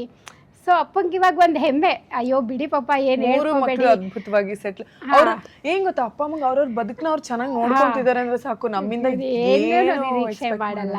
ಸೊ ಇವಾಗ ಹೇಳ್ತಾರೆ, ನೀವು ಓದಿರಲೇ ಇಲ್ದಿದ್ರೆ, ನೀನು ಏನಾದರೂ ಅಡಿಗೆ ಬಿದ್ದುಬಿಟ್ಟಿದ್ದಿದ್ರೆ ನಾನು ಎಲ್ಲ ಹೆಂಗೆ ನೋಡ್ತಿದ್ರೋ ಗೊತ್ತಾ ಮಗಳೇ, ನೀನು ಸಾಧನೆ ಮಾಡಿದ್ಯಾ, ನನ್ನನ್ನು ಗುರುತಿಸೋ ಥರ ಮಾಡಿದ್ಯಾ ನೀನು ಇವತ್ತು ಅಂತ ಹೇಳಿದಾಗ ನನಗೆ ಫೀಲ್ ಹೌದಲ್ಲ ಪಾಪ ಅಂತ ಹೇಳ್ಬಿಟ್ಟು. ಸೊ ಅಪ್ಪ ತುಂಬ ಹ್ಯಾಪಿಯಾಗಿದ್ದಾರೆ ಇವಾಗ. ನಾನಂದರೆ ತುಂಬ ಮುದ್ದು, ಅಂದರೆ ಮಧ್ಯದ ಮಗಳಲ್ಲ. ಸೊ ಅಪ್ಪಂಗೆ ನಾನಂದರೆ ತುಂಬ ಇಷ್ಟ. ಸೊ ಈಗ ನಮ್ದೊಂಥರ ಫ್ಯಾಮಿಲಿ ಚೆನ್ನಾಗಿದೆ. ನಾವು 5 ಜನ ಫ್ಯಾಮಿಲಿಲಿ ತುಂಬ ಕೇರ್ ಮಾಡ್ತಾರೆ ನನಗೆ. ಈಗ ಲೈಫ್ ಅಂದರೆ 2022 ಇಂದ ಲೈಫ್ ಒಂದು ರೀಫಾರ್ಮ್ ಆಗೋಕ್ಕೆ ಸ್ಟಾರ್ಟ್ ಆಯಿತು. ಸೊ ಇವಾಗ ನಾನು ಥಿಂಕ್ ಮಾಡ್ತಿದ್ದೀನಿ. ಸೊ ಇನ್ಸ್ಟಾಗ್ರಾಮ್ ನಾನು ಸ್ಟಾರ್ಟ್ ಮಾಡಿದ್ದೆ ಅದಕ್ಕೆ. ನಂತರ ಇರೋರನ್ನ ರೇರ್ ಸ್ಕಿನ್ ಡಿಸೀಸ್, ಈಗ ಬರ್ನ್ ಆಗಿರೋರು ನನಗೆ ಮೆಸೇಜ್ ಮಾಡ್ತಾರೆ, ಆ್ಯಸಿಡ್ ಅಟ್ಯಾಕ್ ಆಗಿರೋರು ನನಗೆ ಮೆಸೇಜ್ ಮಾಡ್ತಾರೆ. ಸೊ ಅಂಥವ್ರನ್ನೆಲ್ಲ ಕನೆಕ್ಟ್ ಆಗಬೇಕು. ಈಗ ಎಷ್ಟೊಂದು ಜನ ನನಗೆ ಮೆಸೇಜ್ ಮಾಡೋರು, ಓಕೆ ನಾನು ನಿಮ್ದೊಂದು ಫೋಟೋ ತೊಗೋಬೋದಾ, ನಿಮ್ದೊಂದು ಸ್ಟಿಲ್ ಅವ್ರು ಇನ್ಸೆಕ್ಯೂರ್ ಇದ್ದಾರೆ. ಇಲ್ಲ ಮ್ಯಾಮ್ ನನಗೆ ಆಗಲ್ಲ ಆ ಥರ ಕನೆಕ್ಟ್ ಆಗೋದಕ್ಕೆ, ಏನು ಫೋಟೋಸ್ ವಿಡಿಯೋಸ್ ಎಲ್ಲ ಮಾಡ್ಕೊಳಕ್ಕಾಗಲ್ಲ. ಏನಕ್ಕೆ ನಿಮ್ಮನ್ನು ನೀವು ಹೈಡ್ ಮಾಡ್ಕೋತೀರಾ? ನಾನು ಯಾವತ್ತೂ ನನ್ನನ್ನು ನಾನು ಹೈಡ್ ಮಾಡ್ಕೋಬೇಕು ಅಂತ ಅನಿಸಿಲ್ಲ ನನಗೆ. ಹೈಡ್ ಮಾಡ್ಕೋಬೇಡಿ, ನಿಮ್ಮನ್ನು ನೀವು ನಿಮ್ಮ ಬದುಕನ್ನು ಕಟ್ಕೊಳ್ಳಿ ಅಂತ ಹೇಳೋದಕ್ಕೆ ಈ ಒಂದು ಜರ್ನಿನ ಸ್ಟಾರ್ಟ್ ಮಾಡಿದ್ದೀನಿ. ಅದು ಇಲ್ಲಿಂದನೇ ಸ್ಟಾರ್ಟ್ ಆಗಲಿ ಅಂತ ನಾನು ಇವತ್ತು ಈ ಪಾಡ್ಕಾಸ್ಟಿಗೆ ಬರೋಕೆ ಒಪ್ಕೊಂಡಿದ್ದೆ. ಅವ್ರನ್ನೆಲ್ಲರನ್ನ ನಾನು ಇಲ್ಲಿ ರೆಪ್ರೆಸೆಂಟ್ ಮಾಡ್ತಿದ್ದೀನಿ ಮ್ಯಾಮ್. ಅವರೆಲ್ಲರೂ ಅಟ್ಲೀಸ್ಟ್ ಯಾರಾದರೂ ಒಬ್ಬರು ಈ ವಿಡಿಯೋ ನೋಡಿ ಅವ್ರ ಲೈಫ್ನ ಚೆನ್ನಾಗಿ ಕಟ್ಕೊಂಡ್ರೆ ನನಗೆ ಅದೇ ಖುಷಿ. So sweet. ಆ್ಯಂಡ್ ನೇತ್ರ ಅವರೇ, ನನಗೆ ಸುಮಾರು ಜನ ನನಗೆ ಹೆಣ್ಮಕ್ಳಿಗೆ ಅದರಲ್ಲೂ ಎಸ್ಪೆಷಲಿ ಫೈನಾನ್ಷಿಯಲ್ ಸ್ಟೆಬಿಲಿಟಿ ಅನ್ನೋದು ಸಿಕ್ಕಾಪಟ್ಟೆ ಮುಖ್ಯ ಆಗುತ್ತೆ. ಅದರಲ್ಲೂ ನೀವು ಹೇಳ್ದಂಗೆ ಈ ಥರ ರೇರ್ ಸ್ಕಿನ್ ಡಿಸೀಸ್ ಅಥವಾ ಯಾವುದೇ ಡಿಸಬಿಲಿಟಿ ಇರೋರಿಗೆ ಯಾವಾಗಲೂ ಒಂದು ಅನಿಸ್ತಿರುತ್ತೆ ಭಾರ ಆಗಬಾರ್ದು ಅಥವಾ ನಮ್ಮಿಂದ ತೊಂದರೆ ಆಗಬಾರ್ದು ಅಂತ. ಅದನ್ನು ನಾವು ಕಟ್ ಮಾಡಬೇಕು ಅಂದರೆ definitely financial stability super important. So ಅದ್ರ ಬಗ್ಗೆ ನೀವೇನಾದರೂ ಮೆಸೇಜ್ ಕೊಡೋದಾದರೆ? ಹಾಂ ಮ್ಯಾಮ್, ಏನಂದರೆ ಈಗ ನಾನು ಮೊದಲು ಓದ್ತಿರ್ಬೇಕಾದ್ರೆ ಜನ ಮಾತಾಡಿಸ್ತಿದ್ದ ರೀತಿನೂ ಹೌದಾ, ಓಕೆ ಓದ್ತಿದ್ಯಾ ಸರಿ ಅನ್ನೋ ಒಂದು ರೀತಿಗೂ, ಇವಾಗ ಜನ ಮಾತಾಡಿಸಿದಾಗ ಹೌದು ನಾನು ಇಂಜಿನಿಯರ್ ವರ್ಕ್ ಮಾಡ್ತಿದ್ದೀನಿ ಅಂತ ಅಂದಾಗ ಅವ್ರು ಮಾತಾಡಿಸೋ ರೀತಿಗೂ ತುಂಬ ಡಿಫ್ರೆನ್ಸಸ್ನ ನೋಡಿದ್ದೀನಿ. ಆ್ಯಂಡ್ ಅಗೇನ್ ಈಗ ಸುಮ್ಮನೆ ಓಕೆ ಏನಾಗಿತ್ತು ಸ್ಕಿನ್ ಅದೇ ಇದು ಮಾತಾಡ್ದ ಓಕೆ ನಾನು ಇಂಜಿನಿಯರ್ ಅಂತ ಹೇಳಿದಾಗ ಸಡನ್ಲಿ ಅವ್ರದ್ದು ಏನು ಮೈಂಡ್ ಸೆಟ್ಟೇ ಚೇಂಜ್ ಆಗುತ್ತೆ, ನಿಮ್ಮ ಟ್ರೀಟ್ ಮಾಡೋ ರೀತಿನೇ ಚೇಂಜ್ ಆಗುತ್ತೆ. ಸೊ ನಾನು ಅದಕ್ಕೆ ಹೇಳೋದು, ಈಗ ಜನ ನಿಮ್ಮ ಬ್ಯೂಟಿಗೆ ಎಷ್ಟು ಇಂಪಾರ್ಟೆಂಟ್ ಕೊಡ್ತಾರೋ ಇಲ್ವೋ ನನಗೆ ಗೊತ್ತಿಲ್ಲ, ಬಟ್ ನೀವು ಒಂದು ಅರ್ನ್ ಮಾಡ್ತಿದ್ದೀರಾ, ಒಂದು ಒಳ್ಳೆ ಪೊಸಿಷನಲ್ಲಿ ಇದ್ದೀರಾ ಅಂತಂದರೆ ಜನ ನೋಡೋ ರೀತಿನೇ ಬೇರೆ ಆಗುತ್ತೆ. And it's important for you and your family and your surroundings. ಅದು ಇಂಪಾರ್ಟೆಂಟ್ ಆಗುತ್ತೆ. ಸೊ ಏನಂದರೆ ಈಗ ನಾನು ಎಲ್ರಿಗೂ ಓಕೆ ಅದೇ ಎಜುಕೇಷನ್ ಮಾಡಬೇಕು, ಇದೆ ಎಲ್ಲಿ ಹೋದ್ರೂ ಕೆಲಸ ಯಾವುದಾದ್ರೂ ಒಂದು ಕೆಲಸ ಸಿಕ್ಕೇ ಸಿಗುತ್ತೆ ಮ್ಯಾಮ್. ನಾನು ಹೇಳೋದು ಈಗ ಕೆಲಸ ಸಿಗ್ತಿಲ್ಲ, ನನಗೆ ಕೆಲಸ ಸಿಗ್ತಿಲ್ಲ. ಸುಮಾರು ಜನ ಮನೇಲಿ ಇಟ್ಕೊಂಡು ಎಷ್ಟು ಕೆಲಸ ಮಾಡ್ತಿದ್ದಾರೆ, ಕಾಂಟೆಂಟ್ ಕ್ರಿಯೇಷನ್ ಮಾಡ್ಬಿಟ್ಟು ಎಷ್ಟು ಮಾಡ್ತಿದ್ದಾರೆ. ಸೊ ಏನಾದರೂ ಒಂದು ಮಾಡಿ ಆಯ್ತಾ. ನೀವು ಇಂಡಿಪೆಂಡೆಂಟ್ ಆಗಿ ಇರಲಿಲ್ಲ ಅಂದರೆ it's really challenging for you. ಈಗ ನನಗೆ ಮೆಡಿಸಿನಿಗೆ ದುಡ್ಡು ಬೇಕು ಅಂದರೆ ಈಗ ನಾನು ಇಷ್ಟು ವರ್ಷ ಆಗಿ ಅಪ್ಪ ಅಮ್ಮನೇ ಕೇಳೋದು ಎಷ್ಟು ಸರಿ ಅಲ್ವಾ? ಹೌದು. ಸೊ ಹಾಗಾಗಿ ಫೈನಾನ್ಷಿಯಲ್ ಇಂಡಿಪೆಂಡೆಂಟ್ ಆಗಿರೋದು ತುಂಬಾ ಇಂಪಾರ್ಟೆಂಟ್ ಆಗಿರುತ್ತೆ. ಅದರಲ್ಲೂ ನಮ್ಮಂಥ ಸಿಚುವೇಶನ್ ಇರೋರಿಗೆ it's give value for us. So ಜನ ನಮ್ಮನ್ನು ನೋಡೋ ರೀತಿ ಬೇರೆ ಆಗುತ್ತೆ ಅದರಿಂದ. ಸೊ ಅದು ಒಳ್ಳೆ ರೀತಿಲಿ ದುಡಿಬೇಕು. ಎಕ್ಸಾಕ್ಟ್ಲಿ. ಅಂಡ್ ಇವಾಗ ಸುಮಾರು ದಾರಿಗಳಿದೆ. ನಾನು ಹೇಳ್ದಂಗೆ ಮನೇಲಿ ಕುತ್ಕೊಂಡು ಎಷ್ಟು ಜನ ಸ್ಯಾರಿ ಬಿಸ್ನೆಸ್ ಮಾಡ್ತಾರೆ, ಜ್ಯುವೆಲ್ ಬಿಸ್ನೆಸ್ ಮಾಡ್ತಾರೆ. ಅಂಡ್ ಇವಾಗಂತೂ ಬೇರೆ ಬೇರೆ ಈ ಟಾಯ್ಸ್ದೆಲ್ಲ ಬಂದಿದೆ. ಅಂಡ್ ಸುಮಾರು ಆಯ್ತಾ, ಕಾಂಟೆಂಟ್ ಕ್ರಿಯೇಷನ್ ಅಂತೆ, ಪೇಂಟಿಂಗ್ ಅಂತೆ, ಆನ್ಲೈನ್ ಕ್ಲಾಸಸ್ ಅಂತೆ, ಸಿಕ್ಕಾಪಟ್ಟೆ ರೀತಿಯಾಗಿ ಎಲ್ಲರೂ ಕೂಡ ಸ್ವಾವಲಂಬಿ ಆಗಿರ್ಬೋದು. ಬಟ್ ಮನ್ಸಿರ್ಬೇಕು, ಸ್ವಲ್ಪ effort and also I think ಇದರಿಂದ ಇನ್ನೊಂದು ಮೇಜರ್ ಡಿಫ್ರೆನ್ಸ್ ಏನಾಗಬಹುದು ಅಂದ್ರೆ, ನಾನು ನಿಮ್ಮನ್ನ ಕೇಳ್ತೀನಿ, ಜಸ್ಟ್ ಲೆಟ್ ಮಿ ನೋ ಅದು ಎಷ್ಟ್ರ ಮಟ್ಟಿಗೆ ನಿಜ ಅಂತ. ಐ ಥಿಂಕ್ ನಾವು ಖಾಲಿ ಇದ್ರೆ ಎಂಟಿ ಮೈಂಡ್ ಇಸ್ ಇವಿಲ್ಸ್ ಪ್ಲೇಸ್ ಅಂತಾರಲ್ಲ, ಹಂಗೆ ಏನಾದ್ರೂ ಓಡ್ತಾ ಇರುತ್ತೆ. ಬಟ್ ನಮ್ಗೆ ಅಂತ ಒಂದು ಡಿಸಿಪ್ಲಿನ್ ಆಗಿ ಒಂದು ಕೆಲಸ, ನಮ್ದೊಂದು ರೊಟೀನ್ ಇದ್ರೆ ಬಹುಶಃ ಅದೆಲ್ಲ ನಮ್ಗೆ ತಲೆಗೆ ಬರೋದಿಲ್ಲ. ನನಗಂತೂ ಹಂಗೆ, ನಂಗೊಂದು 2 ನಿಮಿಷ ಸುಮ್ಮನೆ ಕುತ್ಕೊಂಡ್ಬಿಟ್ರೆ ಏನೇನೋ ಬರ್ತಾ ಇರುತ್ತೆ. ಸೊ ಯಾವಾಗ್ಲೂ ಏನಾದ್ರು ಕೆಲಸ ಮಾಡ್ತಿದ್ರೆ ಅದೊಂಥರ ತಿಳಿಯಾದ ನೀರ್ ತರ ಇರುತ್ತೆ. ನೀವೇನು ಹೇಳ್ತೀರಾ ಅಂತ? ಹೌದು ಮ್ಯಾಮ್, ಯಾಕಂದ್ರೆ ಈಗ ನಾನು ನೋಡಿದ್ದೀನಿ ಅಪ್ಪ ಹೇಳ್ತಾರೆ, ನಾನು 7th ಸ್ಟ್ಯಾಂಡರ್ಡ್ ಓದ್ಬೇಕಾದ್ರೆ ನನ್ನ ಬಿಡಿಸ್ಬಿಟ್ರು. ಯಾಕಂದ್ರೆ ನನ್ನದು ಕುರಿ ಇತ್ತು, ನಮ್ದು. ಸೊ ಕುರಿ ಆ ಥರ ನಮ್ದು ಬೇಸಿಕಲಿ ಪ್ರಾಣಿಗಳನ್ನ ಸಾಕೋದು ಆ ಥರ ಎಲ್ಲ. ಅವಾಗಿಂದ ಇವಾಗವರೆಗೂ ಕೆಲಸ ಮಾಡ್ತಿದ್ದಾರೆ. ನಮ್ಮ ಅಪ್ಪಂಗೆ ಈಗ ಆಲ್ಮೋಸ್ಟ್ 60 years, ಆಲ್ಮೋಸ್ಟ್ ಲೆಕ್ಕ ಹಾಕಿನಿ 45 to 60 years ಹಾರ್ಡ್ ವರ್ಕ್ ಮಾಡಿಬಿಟ್ಟಿದ್ದಾರೆ ಅವರು ಹೊಲದಲ್ಲಿ ಎಲ್ಲ. ಸೊ ಅವ್ರನ್ನ ನೋಡಿದಾಗ ನಾವು ಇವಾಗ ಒಂದು 8 hours ಕೆಲಸ ಮಾಡೋದಕ್ಕೇ ಅಯ್ಯೋ ಆಗ್ತಿಲ್ಲ ಅಪ್ಪಾಜಿ, ನನಗೆ ತುಂಬ ಸ್ಟ್ರೆಸ್ ಅನಿಸ್ತಿದೆ ಅಂತ ಕಂಪ್ಲೇಂಟ್ ಮಾಡ್ತೀವಿ. ಇಲ್ಲ, ಯು ಹ್ಯಾವ್ ಟು ವರ್ಕ್. ಅಂದರೆ ಈಗ ನಾನು ಅದೇ ಅನ್ಕೋತೀನಿ, ಅಯ್ಯೋ 1 week ಲಾಂಗ್ ಲೀವ್ ತೊಗೊಂಡ್ಬಿಡ್ಬೇಕಪ್ಪ ಅಂತ. ಬಟ್ ಒಂದು ದಿನದಲ್ಲೇ ಬೋರ್ ಆಗಿಬಿಡುತ್ತೆ ನನಗೆ. ಸೊ ಹಾಗಾಗಿ ಮತ್ತೆ ಈಗ ಇದು ರೀಲ್ ಸ್ಟಾರ್ಟ್ ಮಾಡಿದ್ಮೇಲೆ ಯಾವಾಗಲೂ ಒಂದು ಬ್ಯುಸಿ ಶೆಡ್ಯೂಲ್ ಇರುತ್ತೆ, ಮಾಡಬೇಕು. ಸೊ ಬೇರೆ ಮೈಂಡ್ ಹೋಗಲ್ಲ ನಿಮಗೆ ಬೇರೆ ಕಡೆ. ಸೊ ಹಾಗಾಗಿ ಅದು ನೀವು ಇನ್ನೊಂದೇನು ವಿಷಯ ಆಗುತ್ತೆ, ನಾನು ಹೇಳ್ತಿರ್ತೇನೆ, ಅಲ್ಲ ಪಾಪ ನೀನು ಇಲ್ಲೇ ಒಂದು 10 ಲಕ್ಷ ಬರೋ ಹಾಗೆ ಮಾಡಿದ್ದಿದ್ರೆ ತೋಟದಲ್ಲಿ ನಾನು ಆರಾಮಾಗಿ ಅಲ್ಲಿ ಬೆಂಗಳೂರಿಗೆ ಹೋಗೋದೇ ಇರ್ತಿರ್ಲಿಲ್ವಲ್ಲ ಪಾಪ ಅಂತ. ಅಪ್ಪ ಹೇಳ್ತಾರೆ, ನಾನು ನಿನಗೆ ಮಾಡಿಕೊಡ್ತೀನಿ ಆಯಿತಾ, ಬಟ್ ನೀನು ಕೆಲಸ ಮಾಡಬೇಕು, ಅದನ್ನ ಯಾವಾಗಲೂ ತಲೆಯಲ್ಲಿ ಇಟ್ಕೊಂಡಿರು. ನೀನು ಮನೇಲಿ ಕೂತಾದ್ರೂ ನಿನ್ನ ಹತ್ರ ಒಂದು ಕೆಲಸ ಇರಬೇಕು, ಅದು ತುಂಬ ಇಂಪಾರ್ಟೆಂಟ್ ಆಗುತ್ತೆ ಮಗಳೇ ಅಂತ ಅಪ್ಪ ಯಾವಾಗಲೂ ಹೇಳ್ತಿರ್ತಾರೆ. ಮನುಷ್ಯನಿಗೆ ದುಡಿತಾ ಇದ್ದರೆ ಜನ ಕೊಡೋ ಮರ್ಯಾದೆನೇ ಬೇರೆ, ಅಥವಾ ನಿನ್ನ ಮನೆಯವರೇ ಆಗಿರಲಿ ಯಾರೇ ಆಗಿರಲಿ ಅದು ಒಂದಿರುತ್ತೆ. ಸೊ ನೀನು ಯಾವತ್ತೂ ಕೆಲಸ ಮಾಡಲ್ಲ ಅಂತ ಹೇಳಬೇಡ ಅಂತ ಅಪ್ಪ ಒಂದು ಮಾತು ಹೇಳಿದ್ರು. ಸೊ ಅದು ಟ್ರೂ, ನಾನು ಎಕ್ಸ್ಪೀರಿಯನ್ಸ್ ಮಾಡಿದ್ದೀನಿ. ಬಿಕಾಸ್ ನಾನು ಕೆಲಸಕ್ಕೆ ತುಂಬ ಕಷ್ಟಪಟ್ಟಿದ್ದೀನಿ ma'am. So I know the value of working ಹೇಗಿರುತ್ತೆ ಅಂತ. ಸೊ ಕೆಲಸ ಮಾಡೋದು ತುಂಬ ಇಂಪಾರ್ಟೆಂಟ್ ಆಗುತ್ತೆ ಮನುಷ್ಯನ ಲೈಫಲ್ಲಿ. ಮಾಡಬೇಕು ಮ್ಯಾಮ್, ಇನ್ನೇನು ಮಾಡ್ತೀರಾ ನೀವು ಪರ್ಪಸ್ ಬೇಕಲ್ಲ ಬದುಕೋದಕ್ಕೆ. ಸುಮ್ಮನೆ ಊಟ ಮಾಡೋದು, ಇದೇ ಮಾಡೋದು, ಮಲ್ಕೊಳ್ಳೋದು ಏನಿರುತ್ತೆ. ಸೊ ಅಂದರೆ ನೀವು ಏನಾದರೂ ಬೇಕು ಅಂದರೆ ನೀವು ಎಕನಾಮಿಕಲಿ ಸ್ಟ್ರಾಂಗ್ ಇರಬೇಕಲ್ವಾ. ನೀವು ಹೋಗಿ ಹೊರಗಡೆ ಯಾರಾದರೂ ಪುಕ್ಸಟ್ಟೆ ಕೇಳಿದ್ರೆ ಕೊಡ್ತಾರಾ ಏನಾದರೂ? ಇಲ್ಲ ಅಲ್ವಾ.